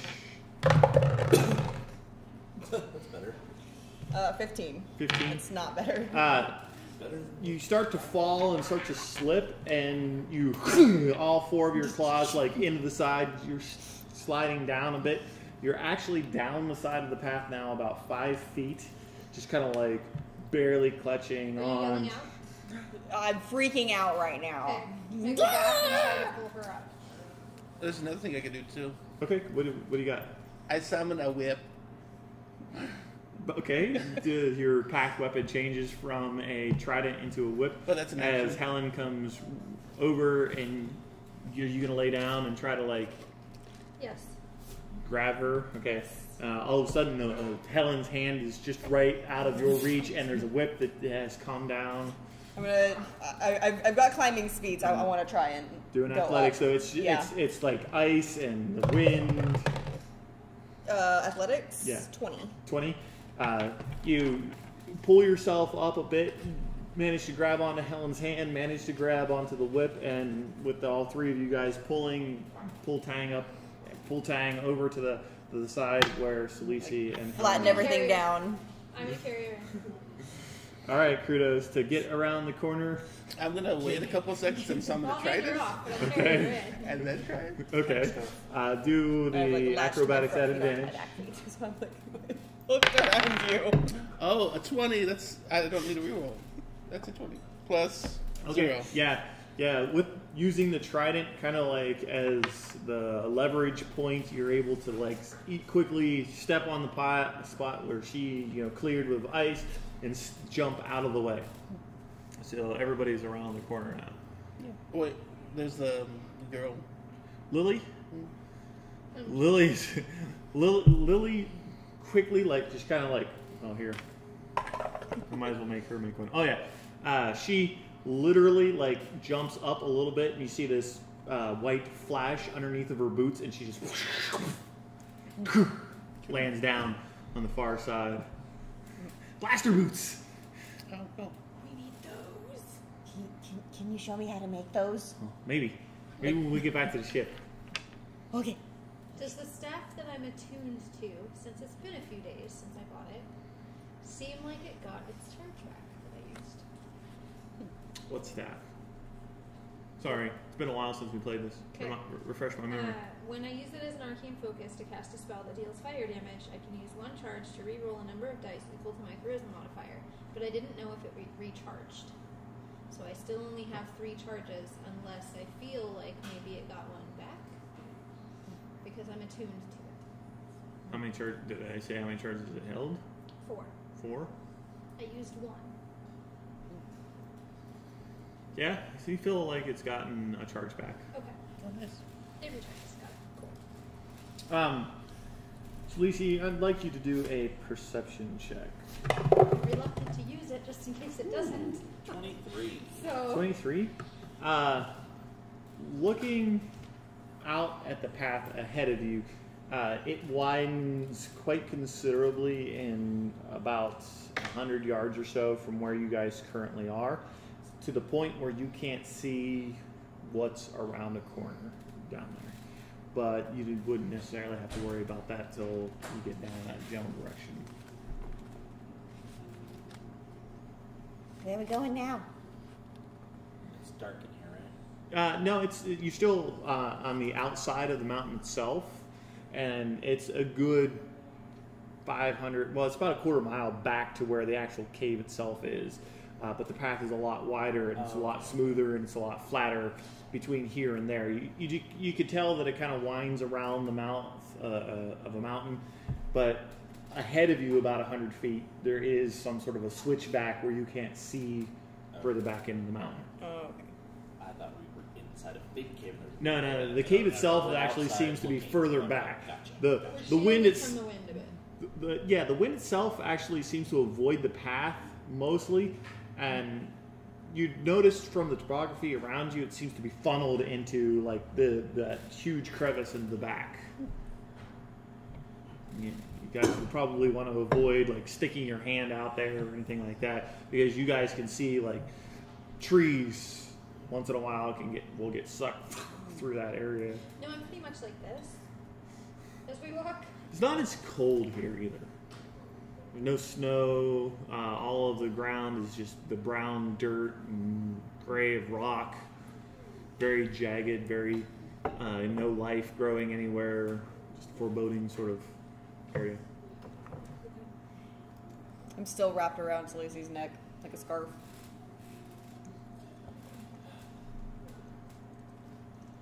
You want to keep going? Proceed. Dang. Yeah. Be more careful. Not my fault. Roll better. What is that? Sparkling water. Sparkling water that's flavored. Yeah.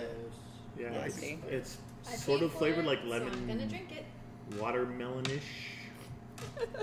Yeah. It has to be like sparkling cider before it's good. Yeah. All right. Yeah, you start heading towards the switchback area. Do a survival. 11. Very, very. There's no life growing anywhere around here.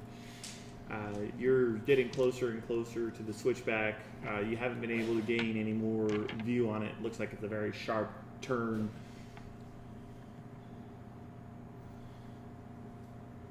Who thought this was a good idea? We're explorers, Lacey. No one's ever been here before.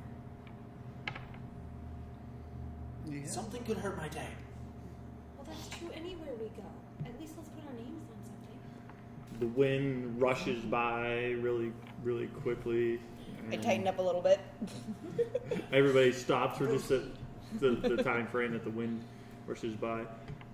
As you're getting closer and closer, Celicia, you can hear this sort of like click, click, click, click, clack, clack, clack, click, clack. You guys hear that? Hear what? Do a perception. If you want to be able to hear what I'm describing, perception. 10. 14. Okay. 11. I hear my teeth chattering. You guys, if you rolled over a 10, you can hear cool. this sort of echoing, faint, like clack, clack, clack, clack. But you can't tell where it's coming from. You can just hear it, and you can hear it definitely is echoing. Okay. If it echoes, it's probably in the cave. I hear click clack. Like to cautiously approach. All right, do a stealth then. Natural 20 plus 7. Yeah, that'll do it. As you start to like come up to the edge of the thing, you can hear it more and more. And when you peek around the edge, nothing at first like is obvious, but then you see like a section of the far wall actually move. It seems to be some sort of a worm, probably about 20 to 25 feet long, completely brown in color, and it just like shifted along the side of the wall. And then you see another section a few feet back from it, probably a 10 to 15 foot long worm, then it just shifts back. It seems like there's an actual cubby hole over here, and then you see a third one on the wall near you. It lifts its legs and it kind of like shifts a bit. The wind picks up, and the one closest to you on the same wall as you, it's like two antennae come up and like point in that direction, and then the whole thing turns and it looks back. Sneak back to them. Okay, Tell them all of that. do a stealth. Ooh, that's not as good. 12. You don't hear the sound of anything like pursuing you. Guys, there's these worm things. Oh, I guess. Does it look like we can get past them? I don't know, does it look like you can get past it? Didn't sound like it from the description. Yeah. No. Pretty sure we gotta either go through them or go away. So the cubby hole itself is about 75 feet wide, and it goes back in about 150 feet.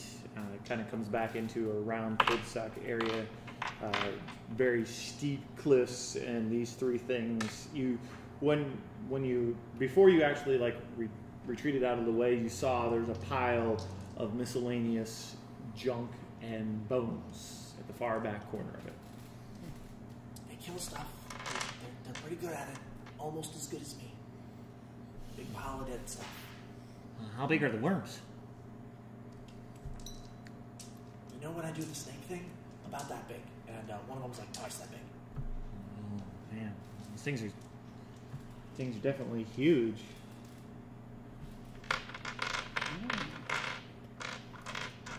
So, from the description, the path goes along, and it's just kind of like a cutout from the path. Yeah. And we would have to get past the 75-foot opening Correct. of it. Okay. Yeah. Just making sure I have my mental image right. Nope, you did. Hey, look at me! I finally described something that somebody else understood. Glad you Woohoo! clarified, 'cause Yay! I had no idea what I was supposed to do. Sorry, try to get better, guys. We could try to like range shoot them. Pew, pew. Yeah, but if they can crawl along the wall, then there's nothing stopping them from coming at us right here. Barbarian. I give you a crossbow. I have a bow, but It's not as good as it It's is. not as good. I can throw dual spells. magical swords. But if they come at us, I mean, we're really going to be in a bind. Oh yeah. Pretty easy to fall here. Wait, is there a good spot to not fall? Looking around, if you want to take these things, the best spot to take these things in would be in or around their cubby, because it's probably got the most ground where you guys can move around and not. So it's likely to be close range. Yeah. That's not good for me. Well, do they look really active right now? Sleazy, do they look really active, or? They were moving around, and when the wind blew, they tried to wiggle at it and talk to it. So they might be attracted to, like, motion. Oh. There's types of creatures out there like that. I've got one of these with me. She reaches into her pack and she pulls out this orb-looking thing. What is that? What does that do? What? Well, it'll mess with your senses quite a bit. Kind of like I call it a flash boom. Sets off a large sound wave and light source. I brought this with me. It flashes and goes boom. Yeah, flash boom. That makes sense. Oh, my mage hand could probably like tap the ground. Yeah. 30 feet away. Can your mage hand carry this? Probably. Oh, I try to carry it. The mage hand seems to struggle just a little bit, but it seems to be able to hold the. It's a little bit heavy. It's Yeah. verging on the 10 pounds. Yeah, it's verging on the 10 pounds that the mage hand can do, but maintaining concentration on it, you think you could probably hold on to it. Oh yeah. Well, there's that. I mean, So, but it's just one and done, and they're probably going to recover from it. And So if, you'd have I to- don't know that we're going to make it all the way to the cave before they recover. Well, so we're going to have to try to go quietly right behind him and make a run for it. Or, what if we attack them at range? When they get close enough, Lily throws her magic ball thing, then we run away. That could work, but I'm not sure how fast these things are. do you think that they would be attracted to the flash boom or off-put by the flash boom? Well, he said they have like antennas. My guess would be they probably run away from it. I hope. That'd be my goal. I'm not sure. Well, because I've never heard of these things before.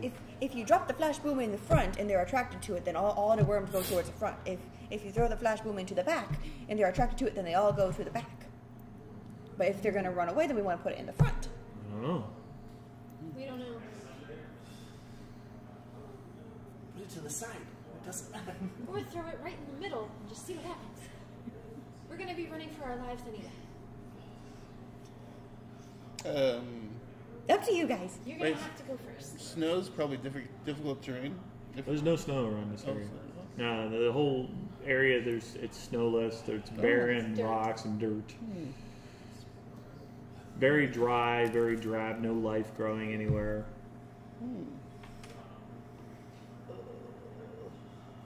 Oh, I also prepped invisibility. I can cast it on one person. Yeah, we could put somebody over on the other side. with that. That would allow somebody to get across without being seen, provided that you go slow and steady. Well, yeah, You yeah, could yeah. you could potentially get your Tang out of the way, put her on the far side. Yeah, I can still shoot from the far side too. I can give us some firepower while everyone else runs by. Yeah, there's that, huh? Yeah, I could blow some stuff up.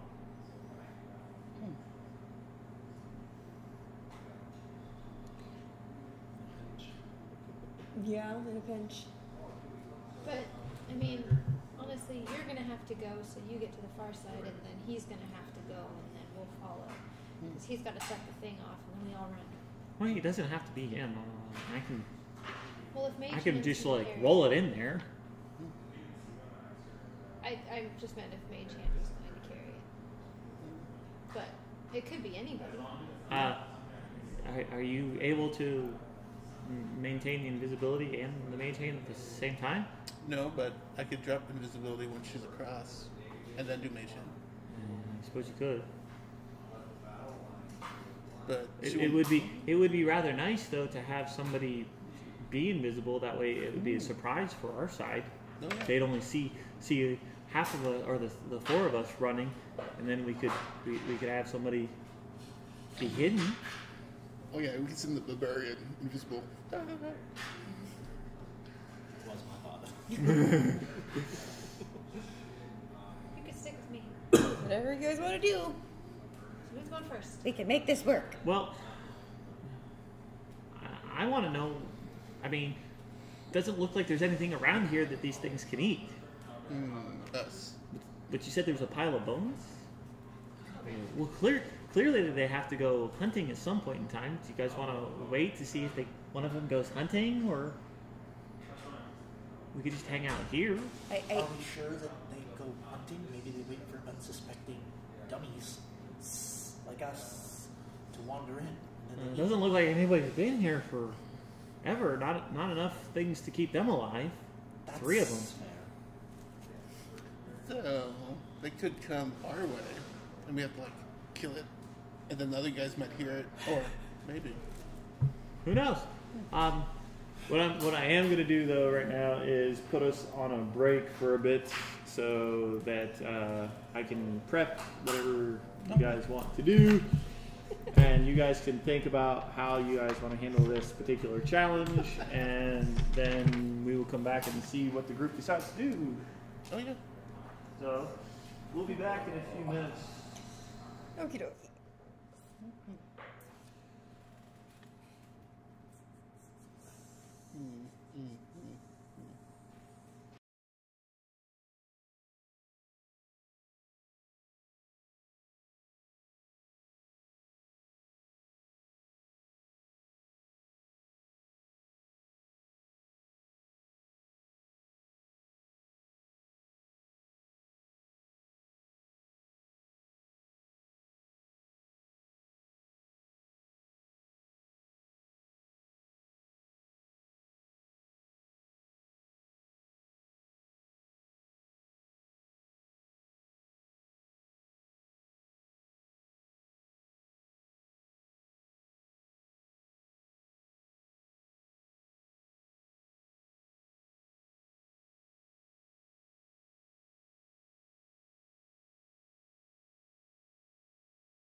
Yeah, she said the mic is picking up the sound really well. All right, hey, sit down for just a second.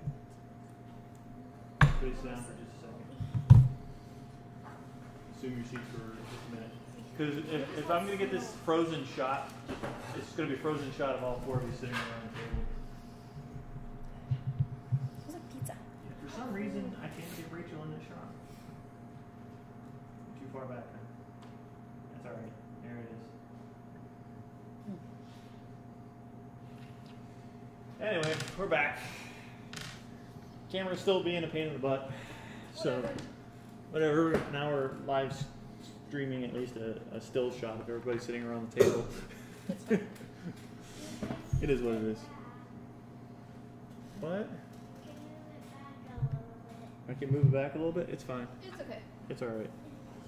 We're not even really using it. It was just more of a reference to see this is what's happening for us today. Our camera decided to take a crap on us, but we got the Remores, or at least what Justin has assumed is a Remores, but it's not really. But it's not really. I assumed there would be worms. It assumed they would be worms. They are worms of some sort. All right. Okay. So, Salisi, you are up near the edge of the corner. Immediately behind Salisi was Helen. Yeah. Immediately behind Helen was Tang, I believe. And then it was Crudo, and behind Crudo is Lily. So what do you guys think? What's the plan? Should we wait here to see if one of them leaves? Well, your flash boom. Is there like a button you need to press to set it off, or do you drop it to set it off? How do you set it off? Well, enough movement and it's armed. No, like I said, really got to roll it in there, and So if it's just dropped, it won't go off. no, if it's dropped hard enough, it will. So like from the ceiling, if it's dropped, it'll go off. Not really a ceiling here. It's What do the top of that cave area? not really a cave. From high. From super high up, 30 feet down to the bottom. Yeah, that'd be enough. Yeah, Okay. for sure. Or we could just roll it in there and run. Like I say, I'm not sure how long they'd be stunned or anything like that.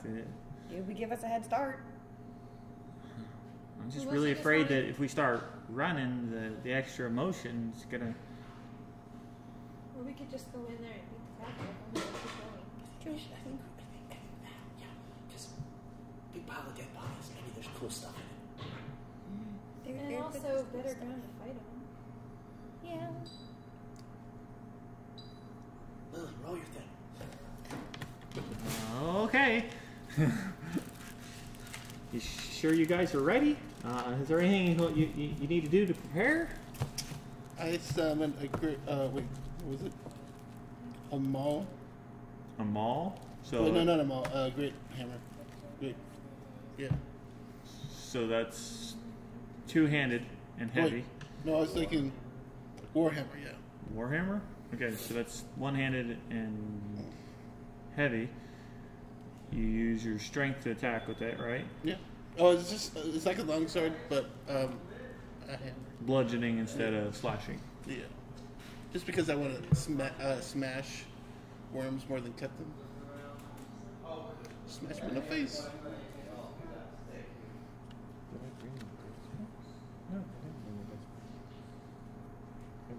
Maybe. Go do it, man. I'm in the middle of something. Go see more.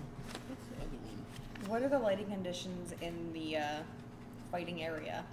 Bright. Bright, Like okay. so that's not actually like a cave. It's more like the mountain itself. It's a cavern, A ravine. ravine of sorts. Yeah. Okay. Yeah. There's no roof to it or anything like that. So the lack of dark vision is not. No, it's still bright Having here, issues, okay. and this entire area is brightly lit. It's still daytime. You're up, thousands of feet. So Okay. Okay. Let's do this. you just want me to roll that in there, and then we're gonna go. I'm in a fury. Maybe.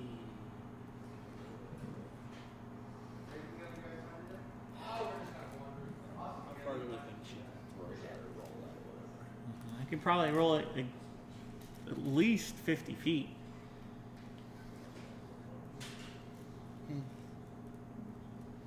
It would probably gain their attention as it's rolling. I could probably do it like Mage Hand and tap on the ground. 30 feet away from us. Just roll it in. No, I'm talking about just From tapping. here?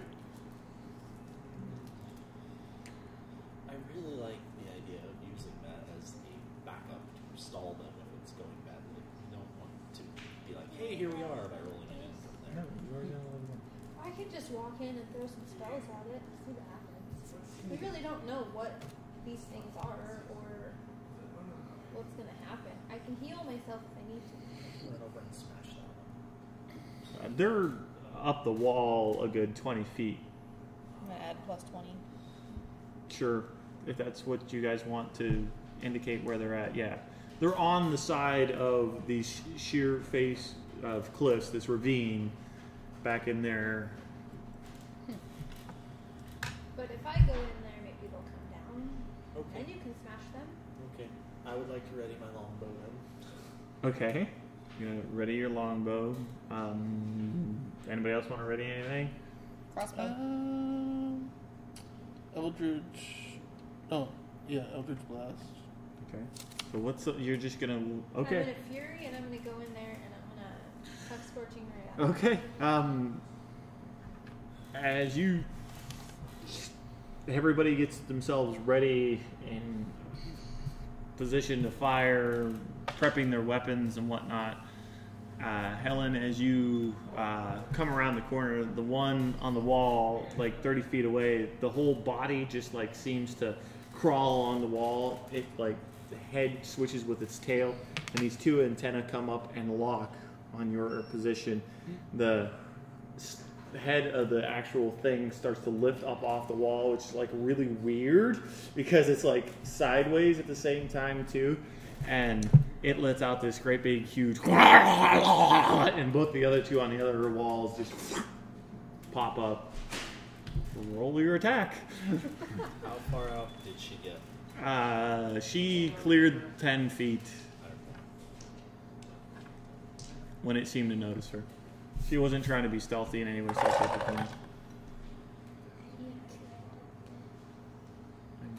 know if any of these are going to guys. All of my dice hate me. So 13, 15, 16, and Okay, so one at a time, please. okay. You're assuming by rolling all the dice that I want all the numbers like that, and that's not how I want to do this, okay? So the first one, 13. 13, the bolt hits the side of the mountain above it. A few rocks tumble into it, and a couple of the legs pull up off the mountain itself. Okay. Second beam, 15. 15, close to the bottom side of the body itself, but again, just barely misses it and hits the side of the mountain. 17. 17 nails it right in the center of its chest. Okay. Roll damage.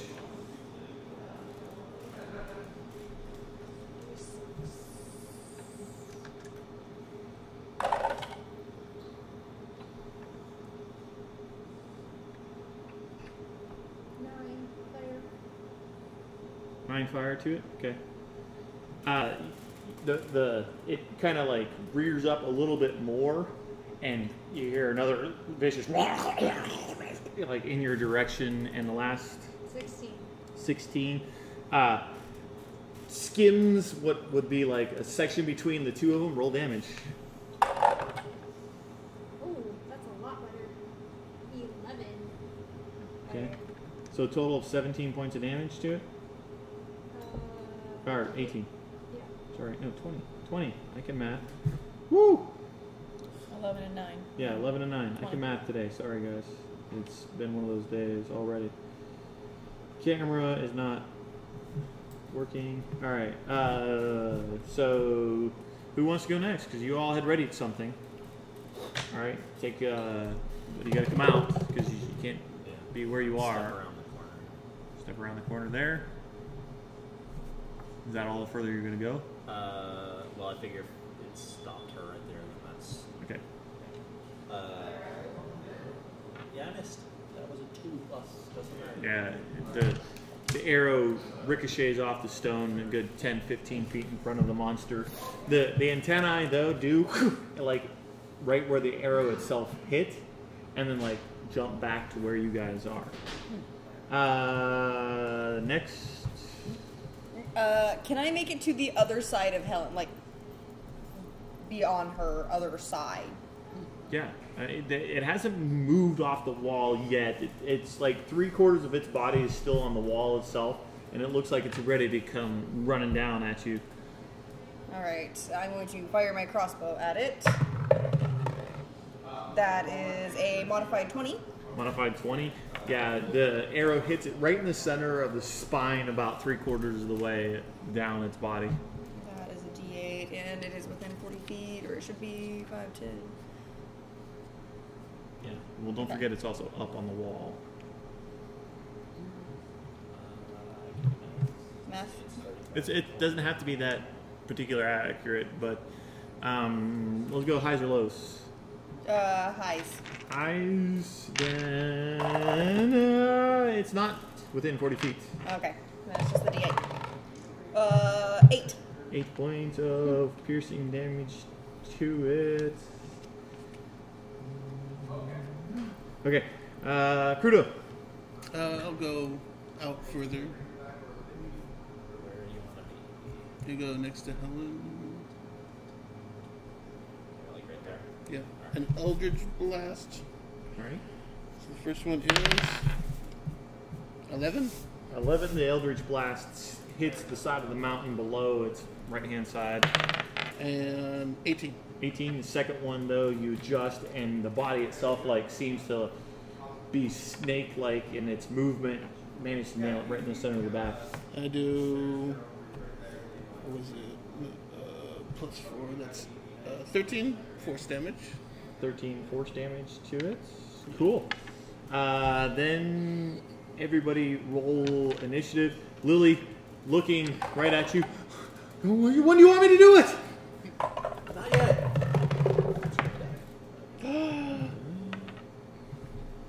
I got the second lowest number you can get.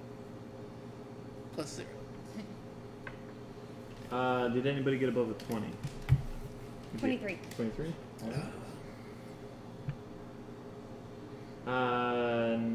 20? 19? 18? What'd you get, Lucy? 16. 16? Did you get above a 16? 13. 13? Okay. And did you get above a 16? I got a 2. Alright, so it's Solisi, then it's Helen, and then Crudo. Alright, first up is Tang, though. I'm going to lean around and take another shot at number 3. Okay. Are you going to try to dart back around the corner or stay where you are?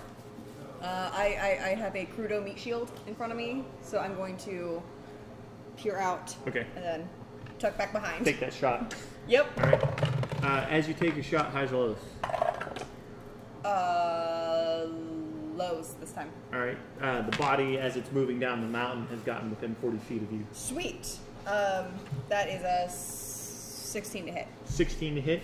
As the snake is moving down the wall towards you, it's getting closer, and you nail it kind of in the upper body part of its torso. Cool. 11. 11. Alright. Would you please move it 30... Actually, move it 15 feet closer.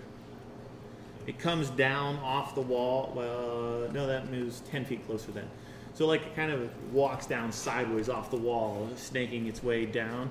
Yeah, move it 10 feet closer to the group, and it'll be on the ground.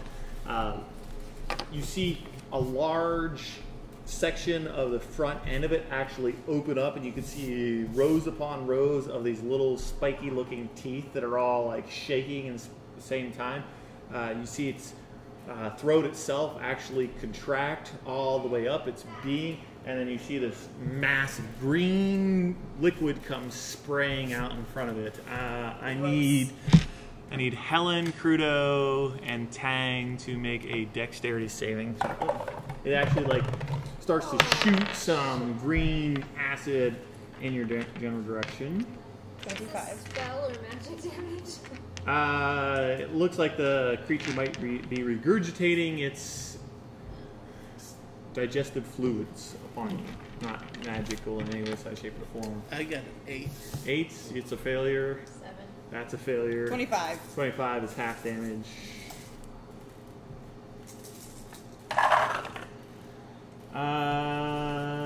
Let's see, that's 4, 5, 6, 7, 8, 9, 10, 11, 12, 13. 13 acid damage if you failed the saving throw, half if you succeeded. Next round, you guys are going to take 3d4 acid damage as it's kind of like clinging to you. Unfortunately, you weren't able to jump out of the way. The one on the far side, number 2, is going to start down the side of the mountain. He's going to get 20 feet closer to the group, but that's his whole action, climbing down and getting that way. Yep. And the same thing with number 1. It doubles its movement, moving down the side of the wall and heading towards the group. You have a total of 30 feet of movement if you want to know exactly where to put them. And then it's going to be Salisi. The one in front of you, by the way, Salisi, with the Eldritch Blast and the freaking Scorching Ray and the arrow sticking out of it right this moment in time.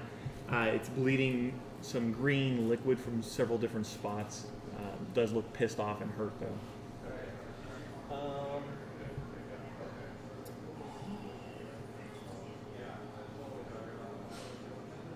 I would like to drop my bow, pull out my shatter spike, rage, and charge it. Okay. You charge up to it. The top quarter of its, or front quarter of its body is actually up in the air. It has all these sharp legs that look like they'll try to like come down at you, and it's got this weird sort of mouth that's vertical in it. It's got to be at least 6 feet long. It's peeled back, and you see these just rows upon rows of teeth in there. Stabby stab. Okay, roll to hit. That's a 24. That's a definite hit. As you stab the monster, you see actual acid coming out of the wound itself, splashing down towards you. You take 4 points of acid damage. Okay. Let me figure out all the dice I do for that. It's Yep. one of these, it's one of these, and then rage and that, right? Yes, I think that's it. Okay, so that is 15 slashing and 4 radiant. So total of 19. Yeah. Okay. And then I'd like to slashy again, since I have multi-attack, or extra attack. Great big huge gash. There's green acid now spilling out of the wound directly in front of it. The whole thing staggers back in your general direction. Just does not look like it's... Oh, I'm going to use my luck blade feature that I get to use once a day and not have a natural 1. Okay. Instead, I'm going to have an 18. Okay. Yeah, that's a hit. That's going to be 10 more slashing damage. 10 more slashing damage. And I assume I take some spray off of that. Oh yeah, for sure. More acid is gonna come. Oh, that's 8 points of acid damage to you. Cool. Slashing down upon you. Are you resistant to acid? I'm not. Okay. I'm immune to poison. You want to make me poisonous instead. It is Helen's turn. I'm going to pull out my scroll. Okay. Read it. It's a scroll of protection from poison. Okay. Yeah. Cool. That's your action. That's my action. Alright. But that doesn't do anything against acid. No. Alright. But if it pukes at me again, I'm good. Except for its acid damage. Yeah. It's not the same thing. You said poison.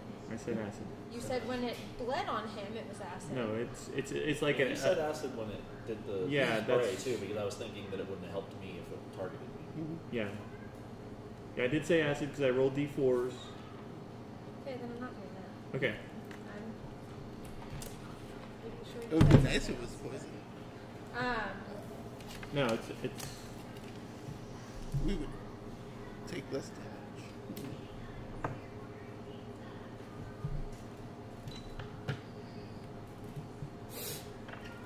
I'm gonna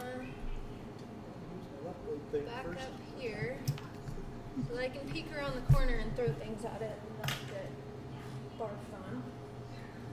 So you retreated back a ways a little bit? Yes. Alright. So I'm gonna look around and point at it. Okay.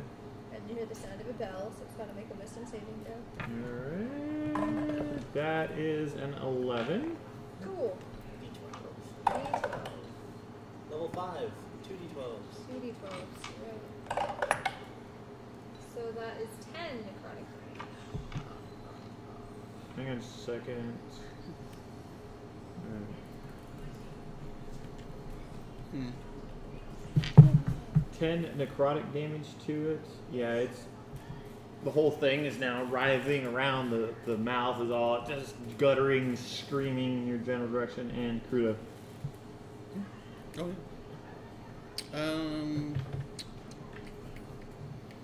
Oh wait, sorry, Helen. On the start of your turn, I did say that you were going to take some acid damage because you had failed to get out of the way of the breath. At the start of your turn, you would take 9 points of acid damage, and at the start of Crudo's turn, the same thing happens to him because the acid that is still on you from failing the dexterity saving throws. So that's going to be a total of 6 points of acid damage to you, and then it's your turn. So I made myself a note, and I nearly forgot. And you ignored your note. I know. nearly ignored my note. I wrote it in the wrong spot. I'm over here. Alright. And I turn to number 3. I put Hex on it as a bonus action. And then I shoot Eldritch Blast at it. Okay. Twice. Sweet. Roll to hit. It is 11. No. 11. The bolt goes a little wide. The whole thing like seems to be reeling back from the bell it just heard in its head. And, ooh, a 20. 20, that's going to hit.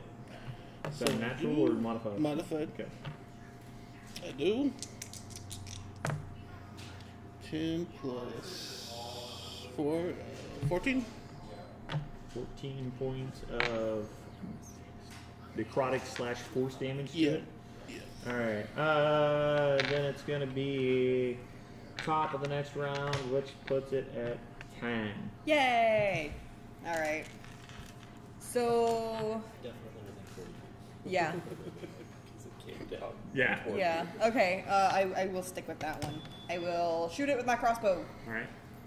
Hit.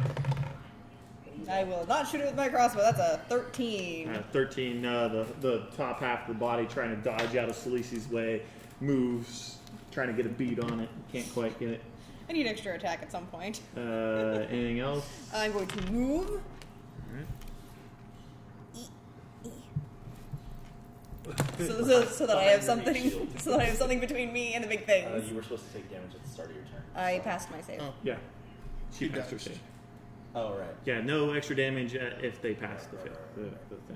Wait. So it's going to try to bite at Why'd you follow me? Salisi. Who currently doesn't have a shield because he was You're using bigger. a I wanted to spread it out. That's going to be Safer. an 18 plus 7. I Little imagine that bit. hits. Can't find my dice, dang it. 2. Even though they're all right here on the table in front of me, I still can't seem to find the ones that I want. 3. Alright, that's going to be. Ouchie, mama.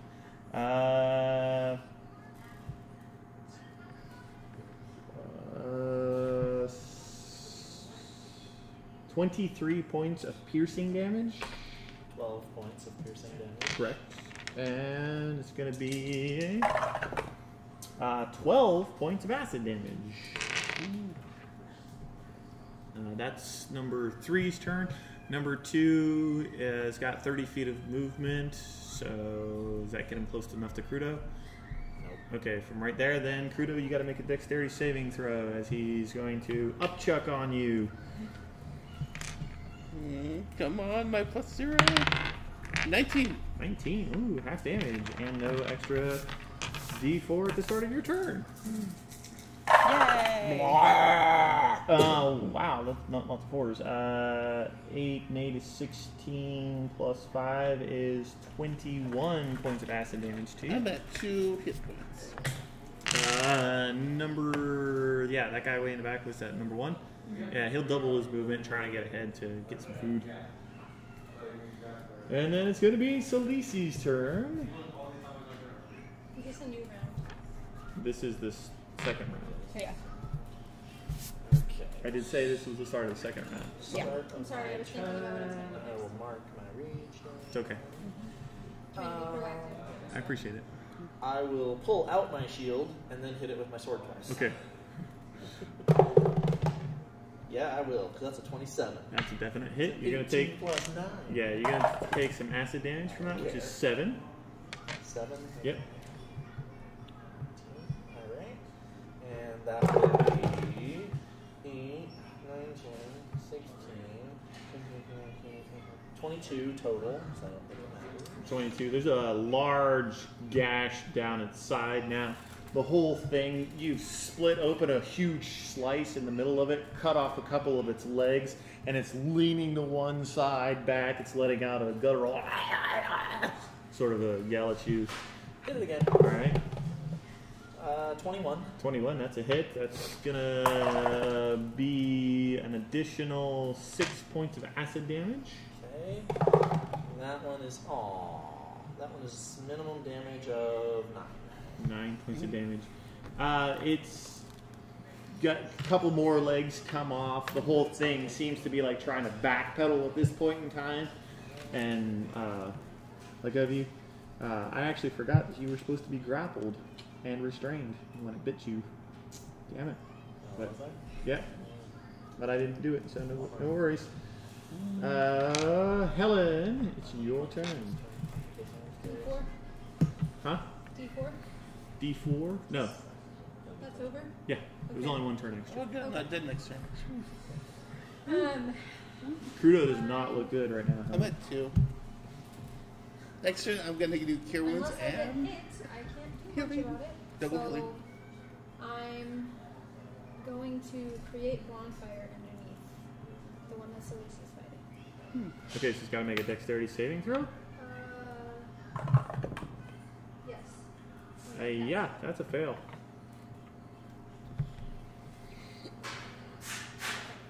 So it's 2d8 is my level. So that is 12 fire damage.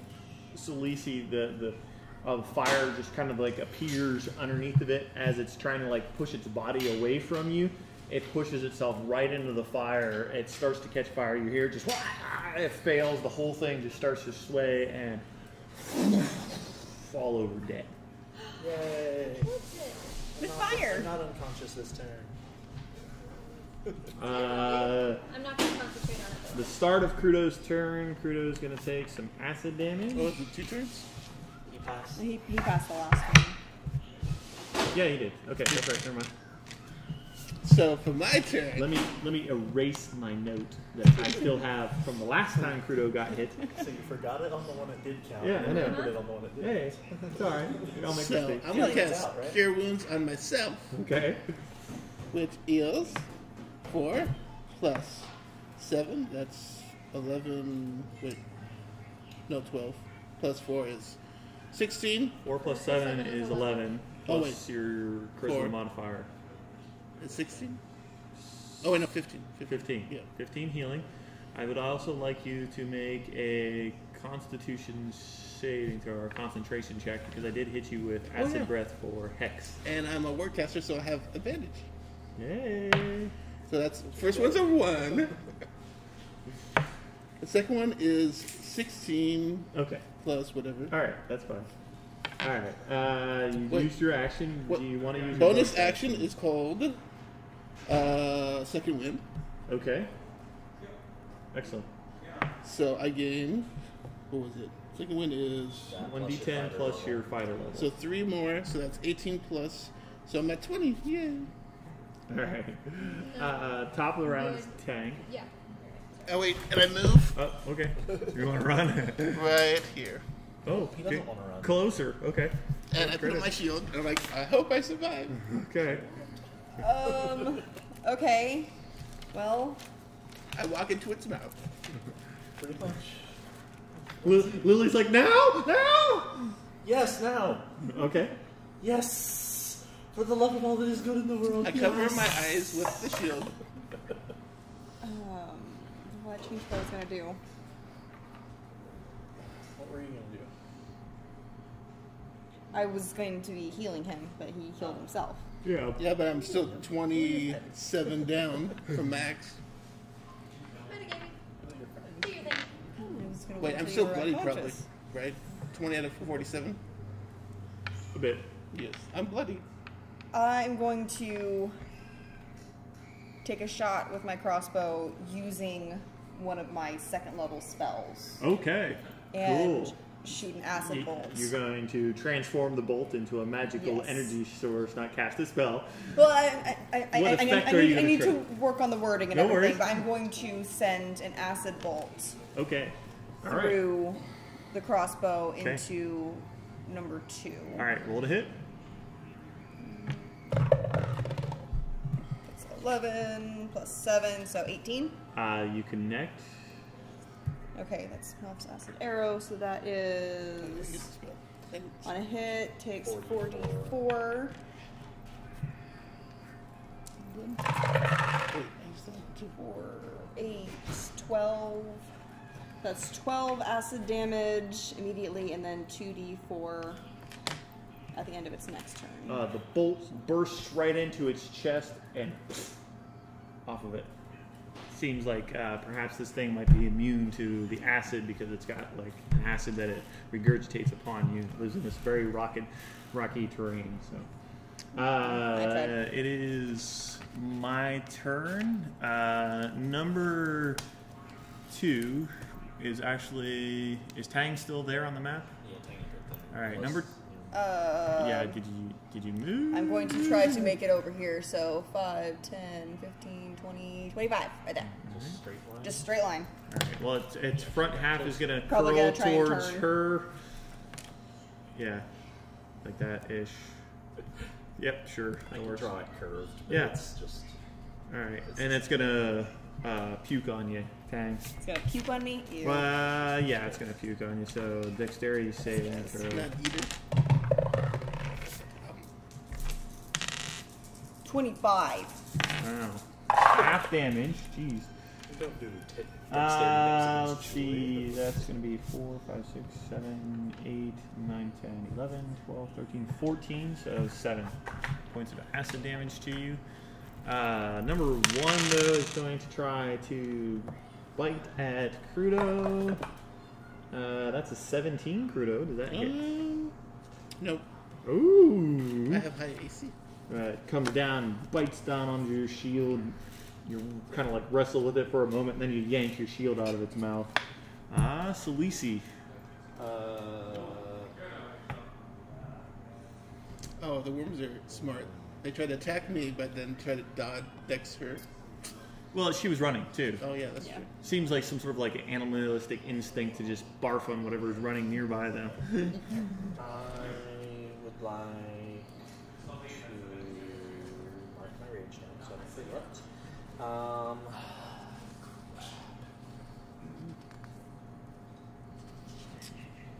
I can't wait until next level. I'd like to take a potion. I would like to. I don't know if play hand wheel. You could do it with the hand that you got your shield on, if you're using your action to do it. Yeah. Take a potion. Okay. For a whopping 7. And do you want to move closer or stay where you are? I think I'm good where I am. Okay. Any bonus actions that you want to do?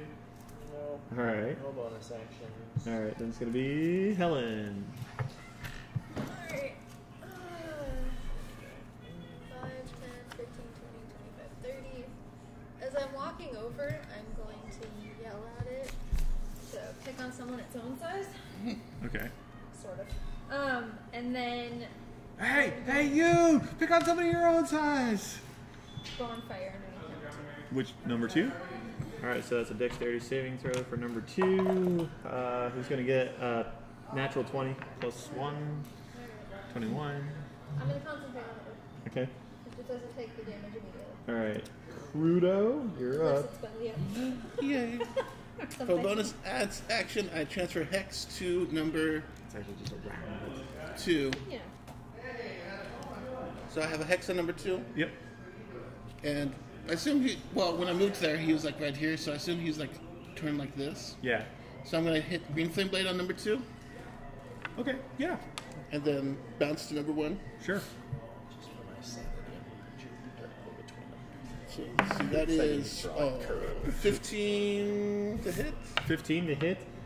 The legs just pull up out of the way. You get really, really close to the edge of the body, but it seems like dodging out of the way of the bonfire has caused it to kind of move out of your way. Lily comes running out, rolling her flashbang right towards the middle of the thing. We have Crudo. I cover my eyes with my shield. Your back is to her. Your back is to her. Okay. But it might roll under my leg and like shoot me from above. You're gonna have advantage on the Constitution saving throw. Let's see, number 1's Constitution saving throw. That's a 6. Woohoo! And number 2's Constitution saving throw is a 19. The goes off. Number 1 just looks completely and utterly stunned. Stunned, yeah. Ooh. And then it's going to be top of the round. She's going to be able to move 30 feet total. She's running towards the other side. I got a 23 on mine. Yeah, she ran out there and just rolled it. And you got a 25? 23. 23? Okay. Yeah, for just a minute you got this like side blindness as the light catches you, but you quickly turn your head out of the way, duck behind your shield. Yay. Tang. Okay. So they're stunned.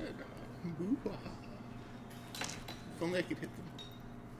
I want to shoot a flamethrower out of my crossbow Okay. right in its ugly face. Okay. That's a dexterity saving That's a throw. dexterity saving throw. It's like Asgard Scorcher?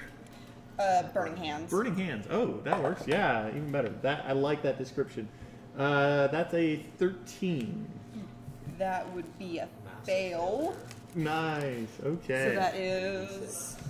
Flamethrower. Jeez. I'm grinning from ear to ear right now.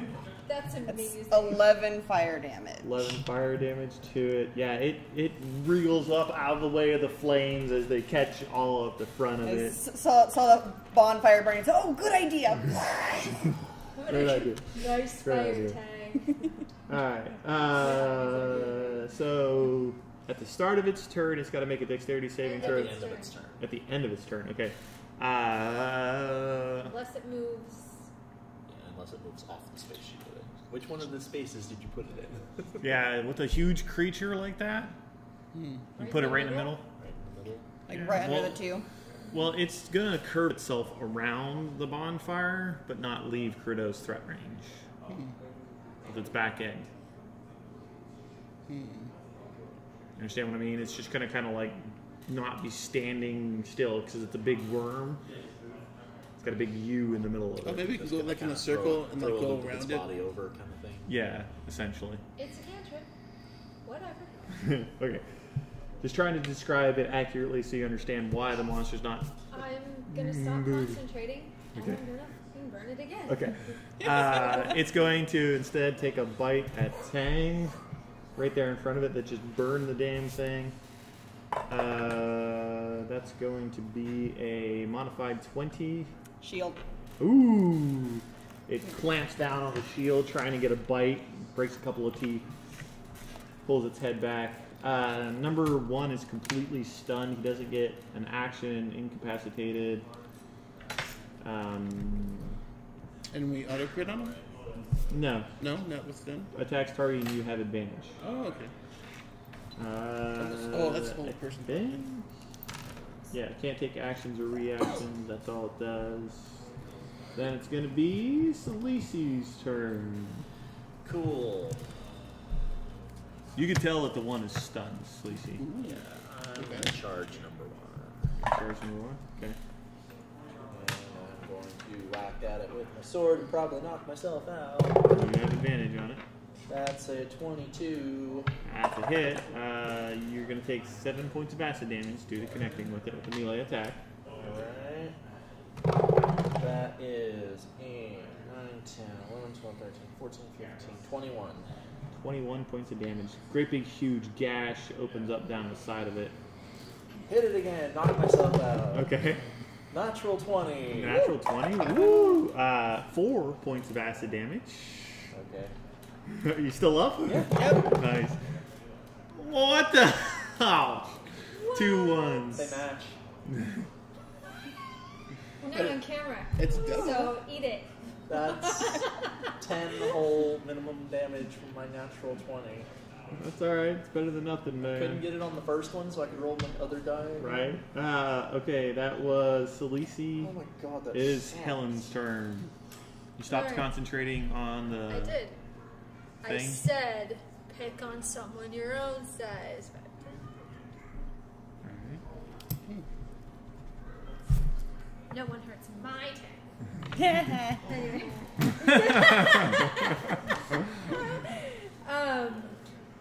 Bonfire right under its middle again. Okay. So dexterity saving throw. 14. That Should take fails. damage. Yeah. I'm gonna use a charge. Is that from 2 dice? That's from 2 dice. So I can re-roll a number of dice equal to my charisma modifier. Mm-hmm. I'm gonna roll buff. That is way better. That's 15 fire damage. 15 fire damage. Instead of Nice. That's a good solid hit to it. Alright. So that's. Then it's going to be Crudo. One looks stunned, right? One is stunned. I yes. swing at him with green flame blade. Alright, you have advantage on the attack roll. So it's either 18 or that would be what was that? 26. That's a definite hit on number 1. You're going to take some acid damage from Okay. connecting with it. It's a total of 11 points of acid damage. Ow. I go down to 9. It's a huge wound that you open up on the side of it that just kind of like gushes. You hit a vein of some sort. Bro. Is 1 plus that's 8. 13 damage on 1. 15? 13. 13, okay. And then the off target takes 6 fire damage on 2. Yeah, nice job. Do you have the extra attack feature or anything No. else you want to do? And did Oh wait, you I have a bonus action. You do. I'll cast. Not yet. You have Hex going already. Oh yeah, I forgot to do hex. On the other turn. I thought that was part of your damage that you Nope. rolled there. Go ahead and I roll it. forgot to do it. 5 on Hex. number 1. 1. Yeah. Yeah. So I'll No, do. wait, you Hex number 2. You hex number 2. Yep. Oh wait, it's 5 on number 2 because the flame bounces over to him. Does that count? How does Hex word it? Does it say whenever you hit it with a weapon attack or whenever you deal damage to it? I think it says whenever I you think do it's when damage. you deal damage. Oh, let's see. I'm not entirely sure. Let's see. As everyone looks up the spell. Yeah, well, I mean, I'm fine with it doing damage if it says I have the like button. it. No, whenever you hit it with an attack. No. And Never that's, Is that mind. considering hitting it with an attack if it leaps to a secondary target? no, because it auto hits. Yeah, if you auto hit hits. the okay. first one with the Okay, attack. yeah, no, Yeah. then no Yeah, extra, don't count it. no Hex damage on that one. But I'll do healing light on myself There you go. for 3d6. Does that 1. require concentration? No, it's a bonus action. Healing light? It's a celestial warlock. Oh, you're spending the d6s out of your pool. Yeah, I have 5 Got in my it. pool, so I'm doing 3. Okay. So I did 1, 5, 8. I have to understand where you're getting it from. Lily's gonna book it. It was 9. Hmm? It was 9 total. A total. 1, a 4, and a 5. Oh yeah. So one more. Healy's gonna book, or Lily's gonna book it 60 feet towards, the far side. She's not gonna get that close though. So I did. She's gonna go way out. Probably up good here. Yeah. Yeah, exactly like that. Cool. It's gonna be start of the very next round, which is Tang. I liked how he squealed when he burned, so I'm going to shoot another flamethrower again. Okay. So, Dexterity dex save. saving throw on it. That's a 14 again. That is a fail again, so that's one more slot. 10 fire damage. Yeah, it's clearly hurt and burning. It seems like the effectiveness of the fire is cauterizing the wounds so they don't splash on you. I did notice that, so I'm liking the fire. All right. Oh wait, if I have a crimson blade, do I take that acid damage? Yes, You're using because a you're still weapon, hitting it with a sword. Okay. Yeah, unfortunately, it's whenever you hit these things with a weapon attack. When you slice into it. A creature that touches or hits with a melee weapon attack within 5 feet of it takes the damage. Alright, it's going to be my turn next. Number 2 is really the only one that can do anything because number 1 is still stunned for another round. It's going to turn in your direction now, and it's going to try to bite you. Okay. That's going to be a 24 to hit. Yep. You only have 19. I know. 2, 3, Terrible, man. 4. It's going to be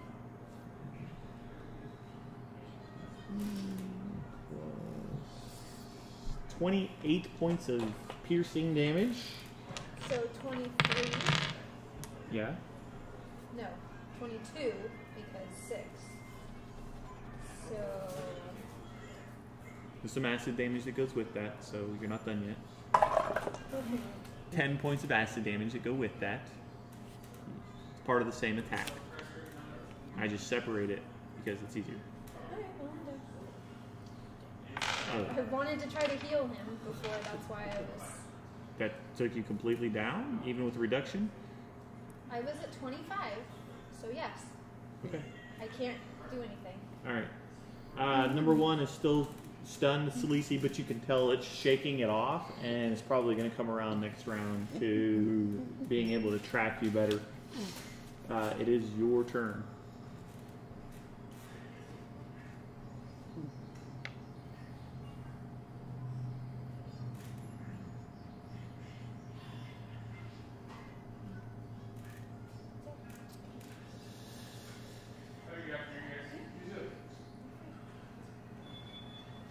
What do you want to do? I don't know.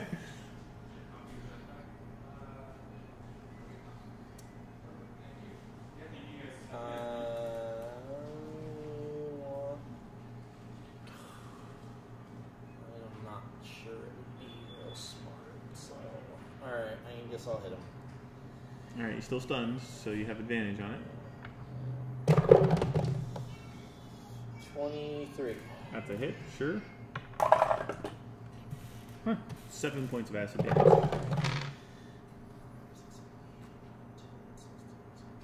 19 total. Jeez. So it's six se- damage? 7. 7 damage? 7 points of damage to you, and that's... Yeah, there's that last hit right there. Salisi took off a couple of legs. It opened up a gash down of its side that seems to be leaking some of the acidic blood onto the ground around you. But it's still alive? Yeah, it's writhing back and forth.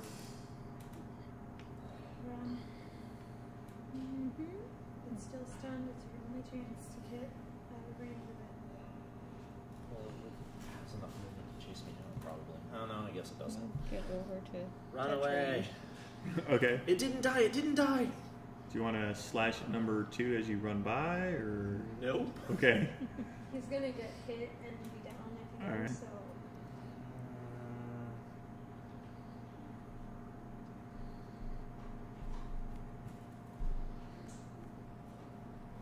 Okay.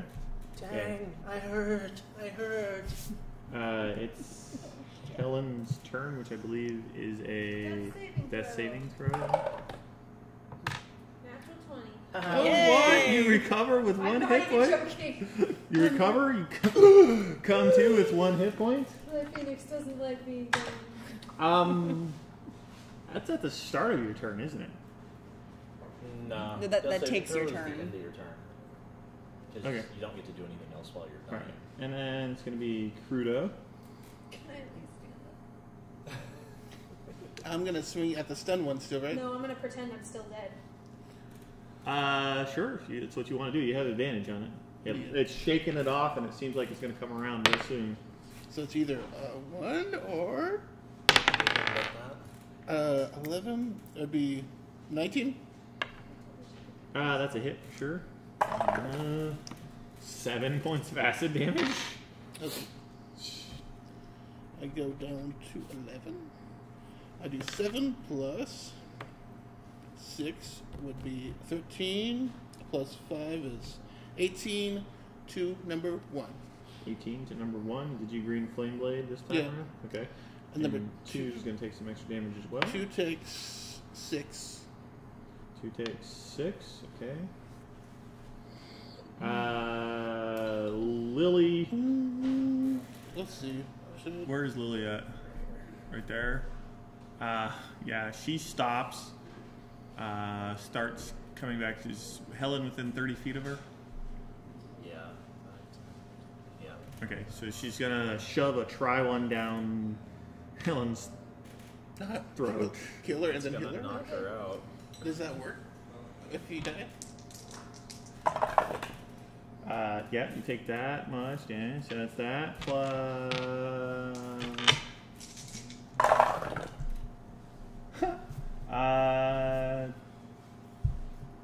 28 minus 14 is 14, right?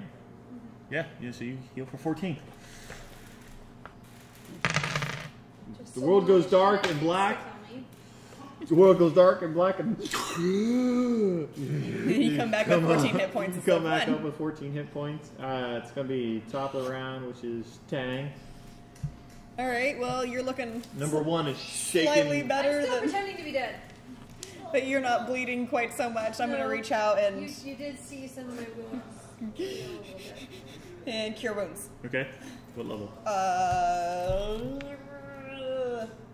Second. Okay.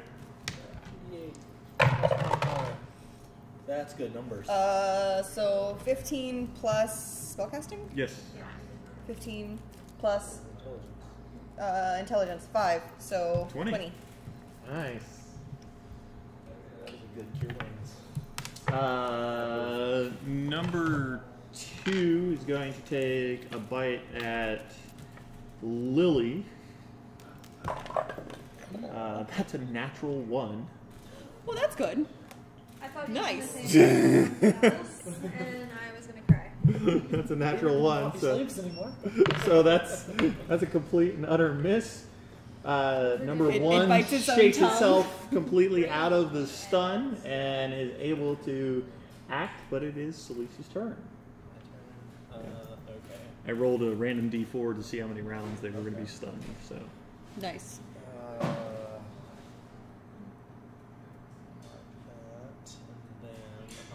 and then I'm going to step over here and slash number 2 okay, with a 27. that's a definite hit. 4 points of acid damage. They've gone from rolling like 6 and 5s to rolling 1s and 2s. I'm okay with that. 17 total damage. 17 total damage to number 2 for the first hit, right? Swing again. Yeah, now it's starting to look like there's big cuts. There's lots of acidic blood dripping off of it. It's looking slower. 18 to hit. 18 to hit. But that's going to be 9 points of acid damage. Okay. 12 points of damage back. 12 points of damage to it. Yeah, it's... Okay. Then it's going to be Helen's turn. I'm going to stand up. Alright. It's Okay. fuck off. I'm going to try to kind of interpose myself between Lily and it, because I don't want her to get hurt, but I'm going to mutter some words and kind of throw my hands out, and everybody's gonna heal a little bit. So. Mass healing word. Yeah. Got it. Everybody gets 9. 9. Nice. 18 and 9 is 20. And then I'm going to look straight in its eyes and tell it to burn. And I'm going to put a bonfire underneath it again. So create bonfire underneath number 2. Mm-hmm. Okay. That's a 4. Do a dexterity saving throw. Where'd my good dice go? Mm. They're there. Okay. I'm going to use another charge to reroll them. Okay. So that's 13. 14, I lied, sorry. 14 points of fire damage to it. Yeah, it like pulls back a bit. The front half of it actually pulls back to the point where anybody near the front of the worm can get an attack of opportunity if you're wielding a melee weapon. All right.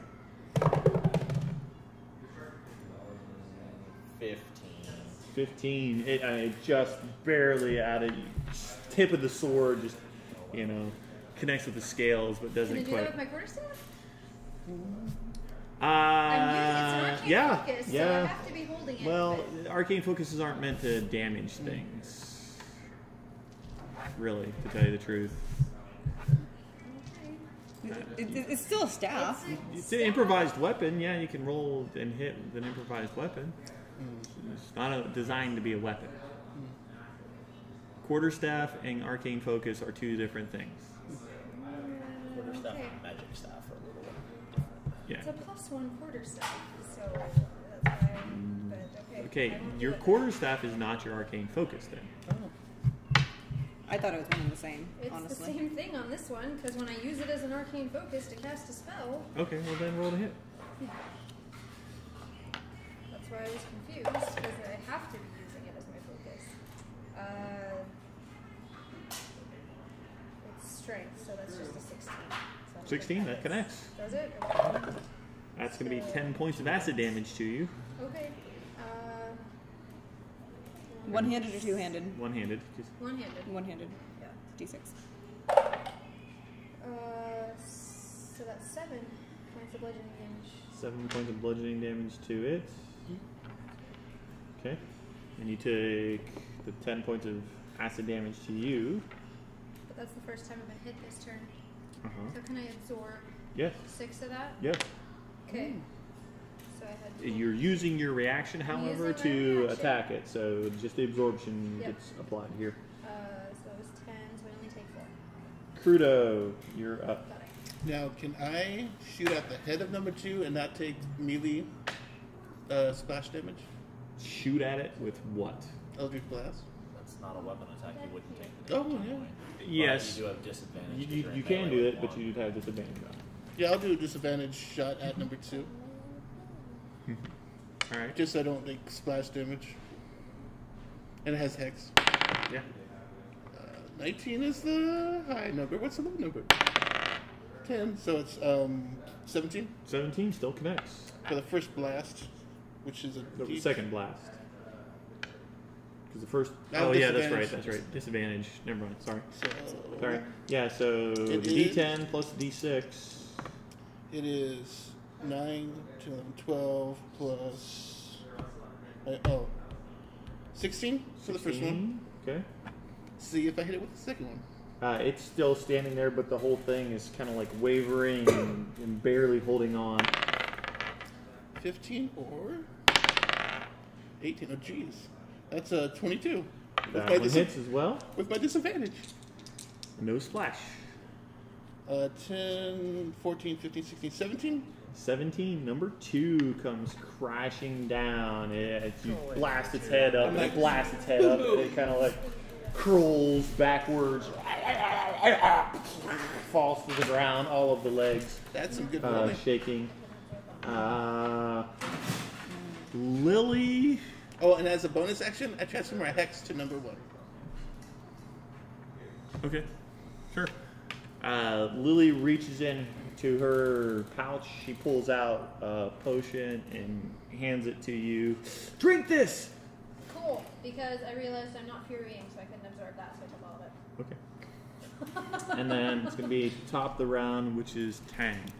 I'm going to take a shot with my crossbow, which is a regular bolt, at number 1. Okay. Since now I'm at range. Yeah, and you're within 40 feet Within of 40 it? feet. Yep. That is 13 plus 7, so modified 20. That's a hit. So that's an 8 and a 4. So that is max damage. 8, 9, 10, 11, 12, 13, 15, 16. 16 points of damage to it? Yikes. Dang, the worm's there. Okay. I'm just going to have to change this to Tang the Slayer. Its turn is up. It does have a Crudo in its face. It's got a Crudo in its face. And there's 5, 10, 15, 20 feet to Helen. 15-ish feet to Helen. I just killed his buddy. It's going to regurgitate on you. Crudo and Helen.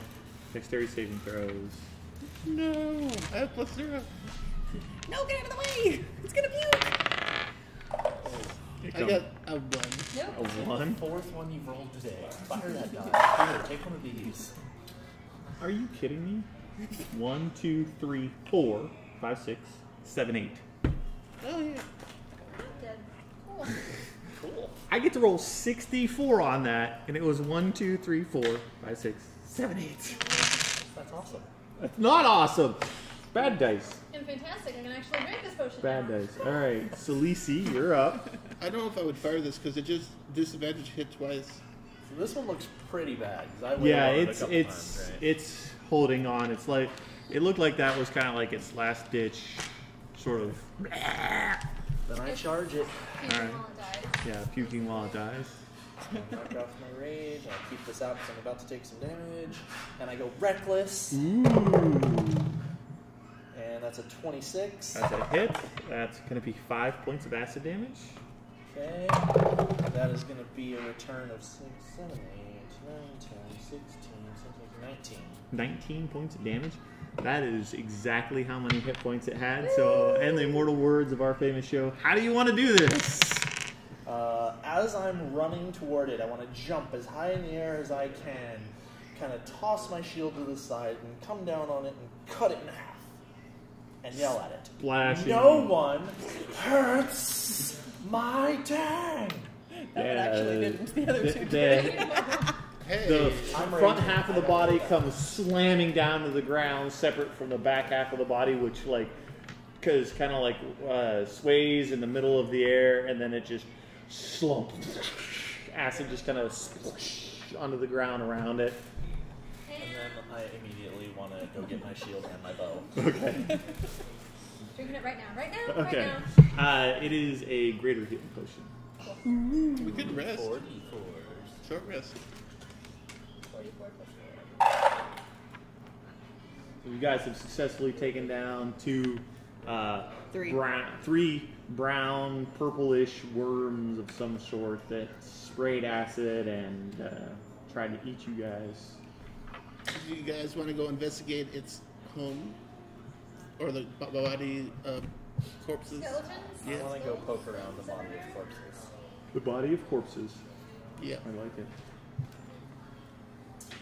All right, let's see what you guys find. This is my greater healing potion.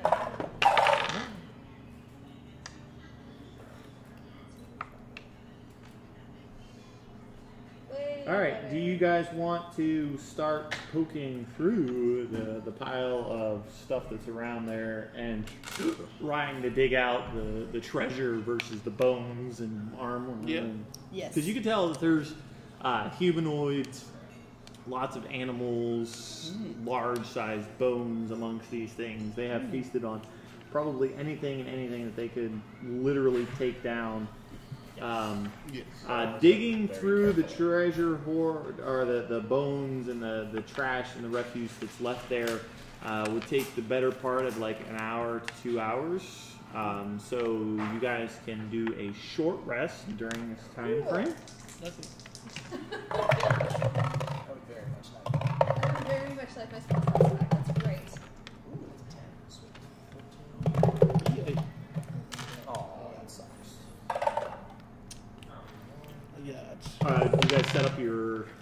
Yes, I set up the little tent so we have some shelter, Okay. some unassuming shelter. All right. One away from max. Cool. I'm good, guys. Thanks, Lily. I rolled 3 3s in a row on a d12. Crap, what was that? 2 All right. Who wants to start? 4 3s in a row. Start ticking down what you guys find. I will do that. I have list. All right. There is a large plethora of coins. It looks like they're similar in nature to the coins from your previous realm that you came from. About 800 or so of them seem to be copper in nature, though there are a wide variety of makes and marks on them, completely foreign. Size and shape is roughly the same, but the markings are different. Yeah. There is about 6,000 silver pieces. Ooh, 6,000. I have a nifty bag that holds it all. Brace until you turn it inside out. Yeah. Don't ever do that. You did a really good job lighting those things on fire. Yeah, I did. That was so cool. I thought it was Helen, but it wasn't. It was Tank. 1,800 pieces of gold. Ooh. Neat platinum. I mean, it's a massive pile. It's been here for a long time, so it takes you guys several hours of digging through and pulling things out. That's cool. That's I mean, cool. you guys are probably going to wind up taking an actual long rest here to pull everything else out of this pile here. That's going to be 50 platinum pieces. No. We can buy all the things when we get back. Yeah, when we get back. If we get back. This isn't good for anything. So we should go to a planet that's cheaper than. A credit card that's We should conveniently support the labeled Stormmates. 5,000 credits. Yeah, right? They just melt down the coins for metal. If they'll take coins. Yeah. I think, I'm sure there's a trading post of some kind. Oh, I do have a sack of metal chunks from the orc battle that I don't know what it's worth here. They do use it. They just use it for other things, so it might not be worth the same. But you get something out of it. Yeah, they use it for its components. They melt it down for the metal. They don't necessarily value it the way More other things valuable as a do. resource than a Yeah, exactly. Yeah. As you guys are digging through, you find what looks like a large gold bracelet. It'd be worth about 250 gold pieces. Nice, a bracelet. And then, as digging around, it's a bronze crown inlaid with a bunch of gems and jewels. Be worth about 250 gold pieces. Or you can just wear the crown. I'm totally wearing the crown until I'm done digging through stuff. You find a pouch, and inside the pouch, there's a silver necklace with a emerald gemstone pendant worth 250 gold pieces. Well-to-do people think they're here. There's a gold ring set with bloodstones worth 250. Ooh, that's pretty. Can I have that? Sure, I'll pass it over to you. Okay. It's pretty to red. Nice. You dig out this small wooden box, and when you open it up, you see there's a bunch of jade animal figures in there, and they'd be worth about 250 gold pieces. Gold ring set with bloodstones. Yeah. Yeah. 250 gold pieces. And another gold bracelet, but this one is very, very thin and finely made. It looks like it has a few gemstones along it, but it'd still be worth about 250 gold pieces. I'm wearing the in shit that. out of that ring, by the way. You'd be like, see, This is the fanciest thing I've ever owned. see how And rich it's I am. red like fire. Let's see. I'm just And, imagining the crown going, yeah. I imagine it's like bigger than your head and it's full of them. you do find one more pouch. Inside the pouch, there is a similar to one that you have unit card inside the pouch. Can you use other people's credit cards? And also inside there is a small bottle of some bluish green liquid. Smells faintly of the sea.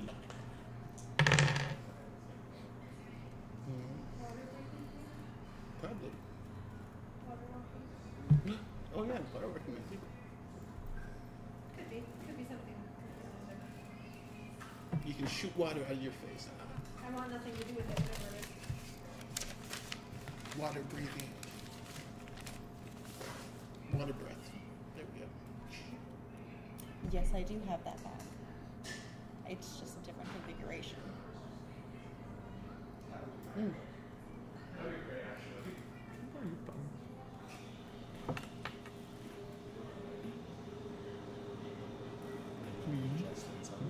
Yes. So Exactly what I have, wanted. I figured. I have a chest of holding inside of my tentacle. Yes. Yes, she does. So Yeah. When we turn it inside out, everything transfers magically to the chest. Yep. Instead of falling all over the ground. yeah. So yes, I did think of that. Yeah, I mean, there's quite a bit of coins, but you guys can feel free to take the time to dig through it. But it will take you most of the day to dig through it. And Lily's okay with waiting. She understands that you guys took quite a beating in that particular battle. So you guys will receive the benefits of a long rest, as well as 1,725 experience points. That's enough for the level. 1725. 1725. Those were 3 challenge rating 6. They were sort of a cross between the young Remores and Remores, but with acid damage instead of fire. I believe with that that's a level up. I believe that everybody's really super excited about that, because that means level 6 has been achieved for most of the party, or all the party, right? What's the Yeah. next experience of 23? 23, I think. And then 4. For level 7? Yeah. We're level, Level 6. Yeah, So level yeah. 7. We're level 6 now, so to level 7. So level 7 is 23,000. Okay. Yeah. 23. No problem. Congratulations, guys. Yay! I get it. Take some time and level our characters, and we can talk about that if you guys Yes. want. Let's do it. Yeah. I imagine that there's probably going to be some decisions made and some improvements made. Yes, I'm gonna get devil's sight so I can see in darkness. Whoa! Get out of here. So And cloak of we roll our flies. hit dice, yeah? Yes. That's why yeah. yours are so low. Yeah. Well, that's crap. That's a 7. Okay. Ooh, that's pretty. That's a 1. Okay. That's it. 49. Well, I'm not hit gonna points. roll the one that gave me 4 3s in a row. That's a 1. Go. Can we roll ones? Go. We're rolling ones. You guys have super stats. Yep. Yep. No. So 11. Ooh. It was so close to being a 5.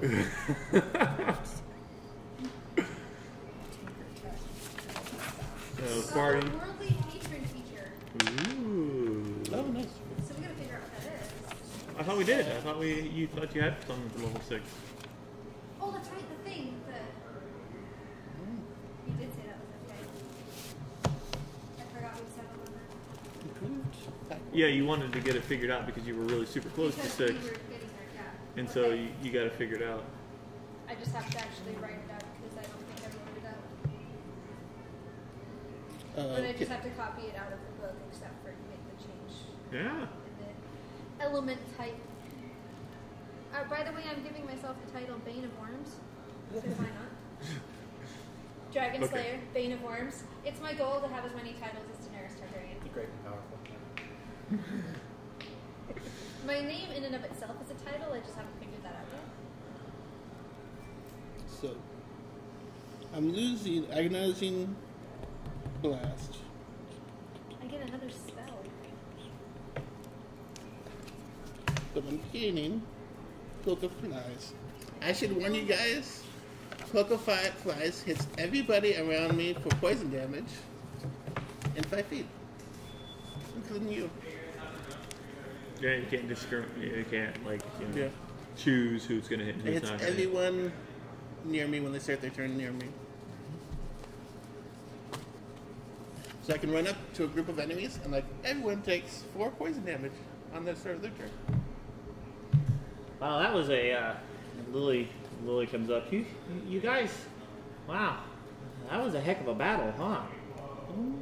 Whew. I told you this is one of the reasons why this place had never been explored. I was able to look up that unit card we found. Yeah. Is it a recent one? Is it an old one? Is it somebody you know? Is it an old one with lots and lots of compounded interest on it? Well, it did belong to the group of mercenaries that went looking for this particular spot way back a long time ago. And well, there is some on it, but there is also a record that the mercenary has a family. So I think we should try to find the family and.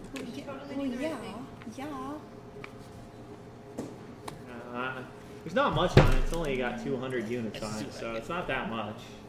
It's something You to the guys people get- that are left. Yeah, you guys could definitely get more than 200 units for all those coins you found today if you wanted to get them turned into pure resource. That At least some of them, yeah. That would be good.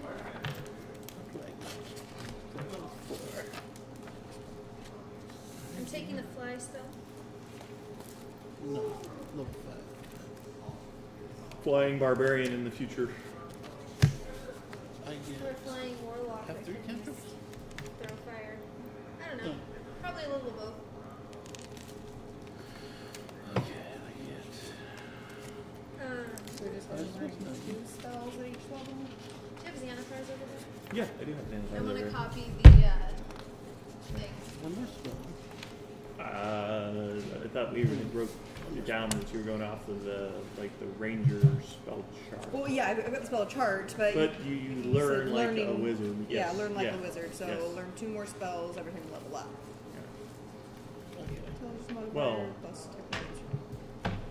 No, because we had restricted it down to the specific list because you can't do. Yes, I've got the list of available spells. We were doing it as a learning and preparing out of this list. Yeah. Yeah. I hate to say that, but you're going to run out of spells at a certain point in time. 'Cause there's not enough on that list for you to be able to learn Well, to.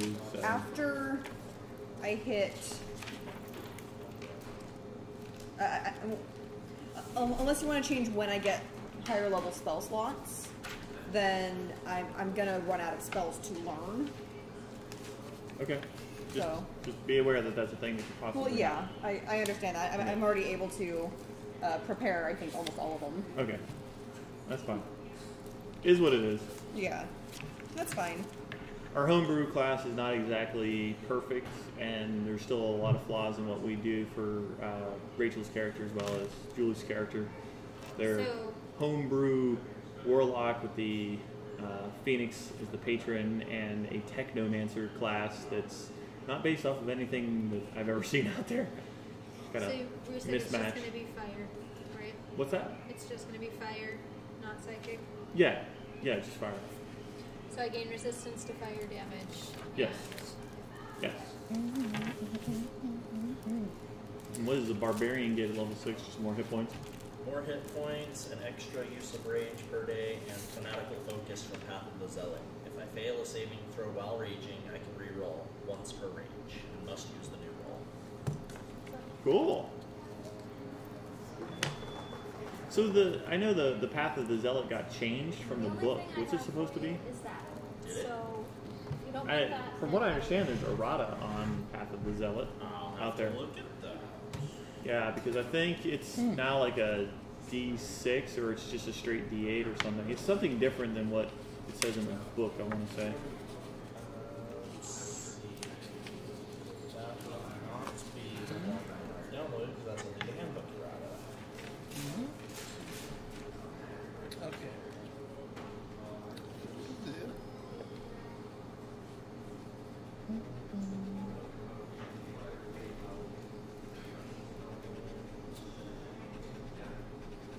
I'm getting rid of Mage Hand. Can you change cantrips like that? Cantrips, no. Yeah.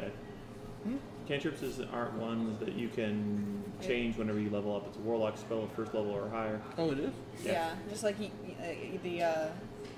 Oh, I didn't know that. Eldritch Invocations, you keep them, you just stack them. You don't get to change them out. I don't think. I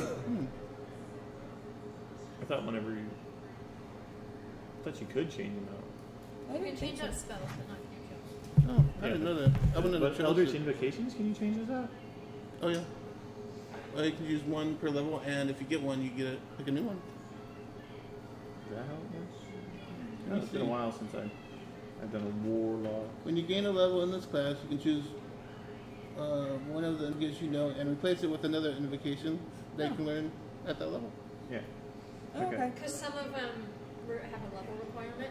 Yeah. So when you reach that level, you may not get a new one, but you can swap it out for another. Yeah, and so you just went from 5 to 6. Crudo, you went Oh, you went from from 4th 4th level warlock Yeah. to 5th level warlock. So, So you you have some gained 5th one, level. and your spell slot goes up to 3rd as well. Okay. I didn't know you could not switch cantrips. I wouldn't have got it. Yeah. What other spell should I do? I wouldn't have got that cantrip if I knew I couldn't switch it. Dark Vision. Silence.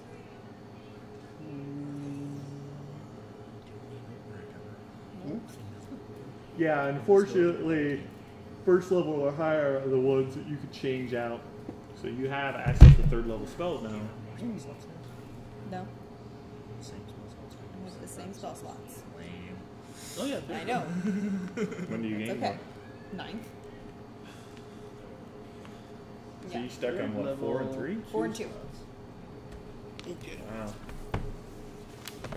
Yeah, which is why I said if you want to alter that table a little bit. Nope. I'm good. Yeah. Oh, I get one more second level slot at level 7. So I'll be at 4 and 3 until level 9. Okay.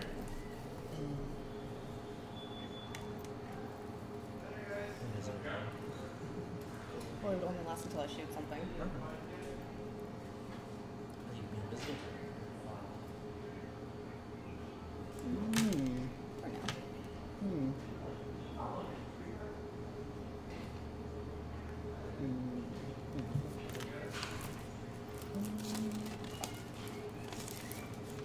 It's only going to be 3.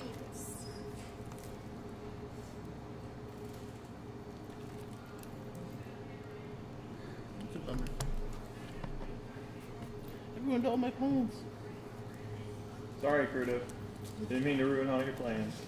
I was gonna do mage hand for a level and then switch it out for what was it? Shield touch. So if we fought vampires, I could stop them from healing. Because it says when you hit them, they can't heal. Chill touch says specifically that vampires can't heal. No, nothing can heal when you hit them with shield touch. So you use it against Oh, vampires okay. because you know they Okay. regen hit points. But it could be anything that regens hit points, like something else. So it's like 1d8 necrotic, and they can't regen hit points until the start of your next turn. Okay. And if it's undead, it has disadvantage on its attack rolls against you next turn. Oh, okay, cool. I'm gonna stretch for a few minutes. Oh man, it's Whew. Hey, you guys took on 3 challenge rating 6s. It's 3:30 now already, and so I'm not sure how much more we're gonna get to, but I'm willing to. I'm willing to keep going for as long as you guys do. I like playing. Well, yeah, but I also want to get home. I'm hungry. I'm gonna get home. Yeah, I think that this is probably a good place to call it. Like level up and then. Figure out a game plan for the rest of the Yeah. journey over into the cave. Okay, let's see what the spells I got. Give the DM a chance to map a cave that he hasn't invented yet. Yep. Because at the moment it's just going to be everybody going in blind, including the DM. Which is not fun. No, it's not. I think at level 9, I take a fighter level. Really? Yeah, because at level 8, I think I'm going to take dual weapon fighting, and then I'm going to have style dual weapon fighting, so that I get to add my modifier. And you can wield weapons of And the I same can size. wield non-light weapons. Yeah. And then I'm going to dual magic swords. Nice. I like it. I like it a lot. Three. Let's see what spells I have. I think I want to swap something out. There's Well, this was a lot of fun, and I'm really glad that we got together again for the Firey 4. Hopefully, we'll be the Firey 4.51 next week when we get around to playing this. Next week is Curse of Strahd, though. Back to the Barovian badasses. Hopefully I can get the camera fixed between now and then so that we can go back to actually streaming, Not just blogging. not just blogging, but that's okay. I think there was less pressure today than there was Podcasting, yesterday. yeah, whatever. Podcasting. Yeah, it was a little more improvised, and I had to get a little more creative with my vocalism on the visual things that happened. So. Learning Anyway, experiences. yeah, I hope to have everybody join us next week for the return of Curse of Strahd and the Barovian Badasses to find out whether or not the group survives. After challenging a house and a witch to a duel, whether or not they survive. So, Figure out how many of them die. yeah, figure out how many of them die. Please, like and subscribe to our channel as well as share. And we will catch you guys next week. Until then. Carry on and game well. Adios.